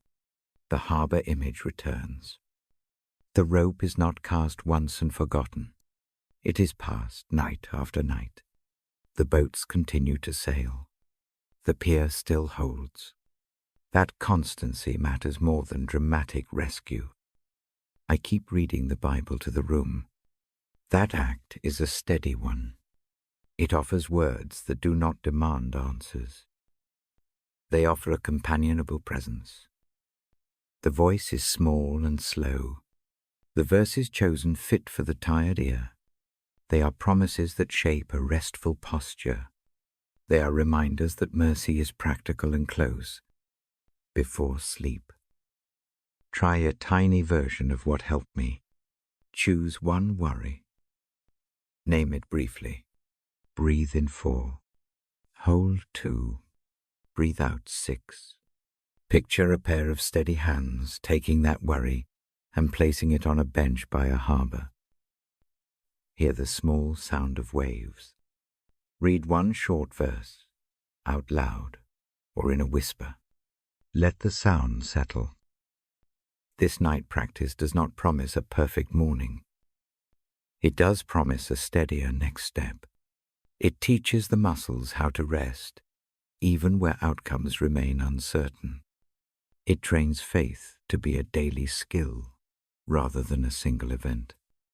The story I tell is not special. It is ordinary and repeatable. That ordinariness is the point. Trusting God in everyday life looks like steady practices, small acts of courage, and the willingness to hand over one stone at a time. The Bible read at night becomes the lamp on the pier. It keeps a gentle light for the dark hours, as the lamp hums low and the book rests warm. There is a sense of movement toward a next thought. The anecdote has shown the shape of trust in daily life. The next part will gather these threads into a close. It will hold the main message together and invite a final resting in faith. For now, breathe slowly. Let the practice be a steady companion. Let the hand that steadies be near. The reading will continue in a short while. The room breathes with us. The lamp keeps a small island of light. Shadows gather gently at the edges. The night holds its patient rhythm. My voice stays low. The pace remains slow. Each sentence is a small step toward rest. Tonight has been a long, soft walk. We have moved through images that steady the chest. We have named burdens and given them places to rest. We have practiced a few small motions, a breath counted out, one tiny plan written down, a pebble of regret imagined on a bench. These acts are not grand. They are steady. They teach the body how to relax. Mercy has walked quietly through the hour. It looks like a neighbor bringing soup. It looks like a hand that takes a stone and holds it without scorn. Mercy is practical. It rests in the small repairs we make. It sits with us while we learn to mend. It does not erase memory. It makes room for new work to begin. Grace has been a soft present, not a thing to be earned, a small gift placed beside the pillow. It arrives in letters and in apologies that are honest and brief. It arrives in the ordinary kindnesses that make an anxious morning a little easier to meet. Grace loosens the jaw. It lets the shoulders lower by a measure. It teaches the heart a safer posture. Forgiveness has felt like an unbuttoning, not a theatrical clearing, a simple letting go. It has allowed the ledger of complaints to close for the night. That closing gives the mind space. It gives the chest less to hold. Repair can come by daylight. The night can be used for rest. Trust has been practiced more than declared. It is a rope passed from hand to hand on a pier. It keeps the small boat steady while the seas remain uncertain. Trust does not remove the need to act. It only steadies the hands that do the acting. Planning is still necessary. Rest and action can live side by side. When the heart learns to hand a worry over for a while. Prayer tonight has been simple and small. A breath offered. A word or two held lightly and released on the out-breath. Prayer is not performance. It is a habit. It is a line of tiny reaches toward company. When the mind is loud, prayer becomes a way of returning to the breath. When the night wakes, prayer becomes the softest of anchors. Peace has come in a form that the mind cannot always explain. It is not a sudden fix. It is a steady guarding that works beneath thoughts. Think of it as a ring of light around the heart. The light does not erase storms. It simply keeps them from drowning the whole house. The peace promised in Scripture is that kind of shelter. It does not remove the questions. It changes the way they press. All of these threads, mercy, grace, forgiveness, trust, prayer, peace have been woven tonight into small practices. Routines matter. A low lamp, a brief verse, a breath pattern, a tiny list on paper. These are not magical. They are muscles of rest. Repeating them night after night trains the body and the mind. The nervous system learns to expect gentleness. It learns that the end of the day is not only work for the mind, but for the body too. If the mind refuses to quiet, do not judge it. The habit of racing thoughts grew over many days. Gentle work unravels it slowly. Return to the breath. Name one small worry and set it aside. Picture it on the bench. Picture hands taking it. Then come back to the room. The motion itself is mercy. If sleep arrives quickly, receive it as a gift and let it do its work. If wakefulness remains, let the voice be company. The cadence of a calm reading is a friend in the dark. It is not a demand, it is a presence. The ear can rest in the tone, even when the mind will not. That listening is a form of prayer. Remember that rest is not always final surrender to sleep. Sometimes rest is a lowering of volume inside. Sometimes it is a softer posture toward what tomorrow holds. Tonight's practice aims first for that lowering. When the volume goes down, the next step in the morning is clearer. Small decisions become possible again. Hold tightly to this. Being watched by a steady presence does not mean being watched for failure. It means being watched with care. The image is not of a judge, but of a caregiver who knows the road. The caregiver sees the missteps. The caregiver also keeps a lamp and brings a blanket. That presence changes the quality of solitude. It makes the night less sharp. Faith is not proof in a vacuum. It is a companion to the breath. It is a hand beside yours on the path. As you breathe now, imagine that hand near. It may not remove the fear. It may not answer every question. It steadies the next step. It rests the chest enough for the next morning's work. A gentle practice to take with you to sleep. Breathe in for 4 counts. Hold for 2. Breathe out for 6. On each out-breath, say one modest phrase. Inwardly hold me. Be near. Give rest. Keep the phrase short. Let it become a bead on a string you can thread through the dark. Use it when the mind wakes. Use it when sleep refuses. The repetition is a small liturgy that trains the body. Think also of the small ledger of gratitude kept in a bedside notebook.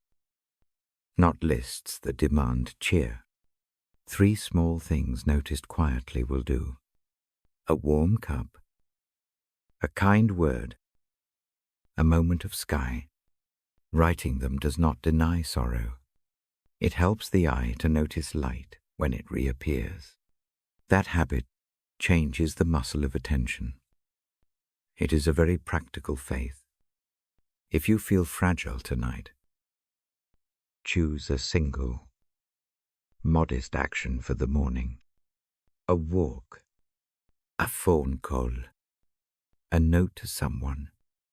Keep it small. The act becomes a rope from tonight into tomorrow. The day then need not be carried alone on waking. A plan that is tiny and tender will help the heart take its first steps. As the hour closes, let the images from this evening stay near the ear. The harbor, the bench, the lamp. The hand that takes a stone, let them be quiet shapes to return to. They will not do everything for you. They will do enough to change the way the chest holds the hour. I read the Bible aloud because sound settles differently than thought. The words land in the body. They are a steady presence when feelings are raw. That presence is not a solution to every doubt. It is company. It is a steadying. It is a promise of care. Before the final words for tonight, take one last breath with me. In for 4, hold for 2, out for 6. Let the exhale lengthen just a little more. Feel the shoulders move down. Let the jaw relax. If a small tear falls, let it. If a small smile arises, let it too. Both belong in the quiet shelter of this moment. When the final blessing comes in the next part, receive it as a short benediction to carry into sleep. The blessing will be a simple sending. It will not be long. It will not argue. It will place a small lamp by the pillow and a steady hand near the brow. It will say, "In quiet you are held." Stay where you are if that helps. Keep the lamp low. Keep the breath slow. Hold one short phrase for the night. Keep it as you close your eyes. When you are ready, the blessing will follow. The voice will be the same, soft, calm, and steady. It will send you into the night with a watchful peace and with a quiet command to rest. The lamp is still. The Bible rests on my knee. The ribbon marks this last page. My hands are quiet. My voice has softened to the smallest kind of company. Tonight closes like a door left slightly ajar. The hush does not demand anything. It simply keeps a little space. I place the book down with care. The cover feels warm. The paper holds the shape of many nights. A final blessing comes now. It is not long. It is not ornate. It is a simple sending. May the night keep you gentle. May the dark be a cradle, not a cage. May rest find the bones that have carried too much. Hear this as an offering and as a promise. A steady presence is near. It is not loud. It does not clatter. It is like a hand laid softly on the back of the head. It steadies breathing. It steadies the heart. Receive physical comfort too. Let the shoulders drop another fraction. Let the jaw loosen. Let the weight at the sternum ease a little. Small bodily changes are signs that the soul is allowed to rest. If hands are folded, open them slowly. If eyes remain closed, keep them there for a little longer. If the gaze is soft, let it soften more. The night asks nothing more than gentle permission. May God's love surround you like a shawl. May it be near the neck and over the shoulders. May it warm the places that stayed cold through the day. The love that comes at night is quiet. It enters without drama. It brings an ease that the day could not give. May protection walk beside your dreams. Picture a gentle path just beyond the bedroom door. Picture small guardians, tender images rather than stern faces, keeping watch on that path. Their work is to steady steps that come loose in sleep. Their presence is patient, not intrusive. I invite a short practice before you rest fully.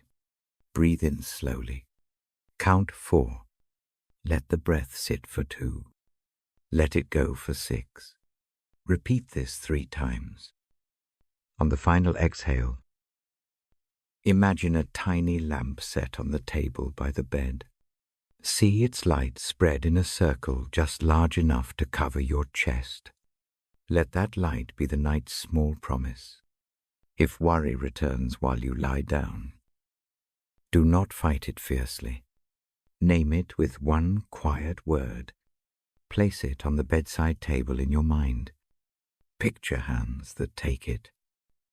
They do not scold. They hold. Let the hands be steady and kindly. Notice how the chest relaxes a little after that imagined transfer. Do not think that rest must be perfect to be good. A lighter Dotsu, a long pause in thinking, a softer mood. These are all gifts of the night. Each one is enough for now. The measure of this time is not deep sleep alone. It is the willingness to come and surrender the need to fix everything in the dark. There is comfort in small, repeatable things. Keep a slim notebook near the lamp. Each evening write one sentence of thanks. One brief line about a kindness noticed today. It may feel strange at first. Over time, those lines become a ledger of light. In harder seasons, the pages remind the eyes and the heart that grace has been present before. When the morning comes, do one small act of kindness to yourself. Make a cup of tea you love. Stretch in the doorway where the air is cool. Say one short phrase that helps the day begin with gentleness. These simple acts form a bridge from night to day. They make mercy practical. Community matters. If you listen with others, speak about a line that struck you. Share it with a neighbor or a friend. A short message or a 5-minute call to say, "I thought of you," can do more than an essay of advice. Tiny connections anchor larger courage. If there is a small group who reads with you, consider a weekly note where each person names one small mercy from the week. The habit reinforces hope. If you are alone tonight, remember that presence is not only human. The scriptures you hear act as a companion voice. They have a way of settling in the ear and staying there when the mind wakes. Let the lines you find comforting be like pebbles you can hold in the dark and feel under the palm. Forgiveness belongs in this closing. It is not always dramatic. It is often a tiny unbuttoning. Offer yourself one small act of mercy before sleep. Name one brief regret and set it down. Imagine it softened by an unseen hand. Let the thought of repair rest until daylight. The energy saved by mercy becomes fuel for tomorrow's honest steps. If grief is present, let it be known. It need not be fixed tonight. A small allowance is enough. Say it simply. Place it beside the lamp. Allow one soft tear. Tears are not failure. They are a kind of honest work. In the morning, practical steps can be taken. Tonight, acceptance is mercy. I will read again another evening. The habit of reading is not an obligation. It is an invitation to company. The voice that reads is the same one that will return. That steadiness is itself a promise. It tells the nervous system that there is a rhythm to rely on. Rhythm helps the heart remember how to be gentle. If the night is fractured by waking, offer a breath prayer. Choose 2 small words. Use one on the inhale and the other on the exhale. Words like be near, hold close, give rest, or keep hope. Keep the phrase as short as a heartbeat. Repeat it like a pebble dropped into a still pond. The repetition becomes a thread that brings the mind back without force. A final invitation before the blessing. Imagine a small table by your bedside. On it lies a lamp, a stone, and a folded note. The lamp is the word, the steady line that lights the room. The stone is a single burden you have placed down. The note is a promise of a small action for the morning. Look at them and breathe. Know that tonight these things are enough. Now the blessing again, spoken simply and slowly. May you sleep under a quiet watch. May God's love fold around the shoulders of your night. May a peaceful hand rest at the small of your back. May your dreams be gentler than your thoughts. May you wake with a heart that is softer and a mind that can make small. Steady plans. May mercy find the parts that ache. May forgiveness sit near the bedside. May hope be a patient lamp at the path's edge. May trust become a practiced motion in the ribs. May prayer be simple and close, like the rhythm of breath. If you can, share in the morning what gave you rest, a brief word to a friend, a line in the notebook, a message in a group. Community keeps hope practical. It keeps habits alive. It turns private mercy into shared warmth. With the book closed and the lamp dimmed, the room is ready. The hands that have read the old words rest. The voice will be quiet now. The promise remains. The one who watches knows the way. Go into the night with that small light. Sleep where you can. Rest where you must. The morning will bring new steps and new chances to be gentle. For now, be held, be safe, be at peace. I fold the ribbon into the page and set the Bible aside. One last breath together.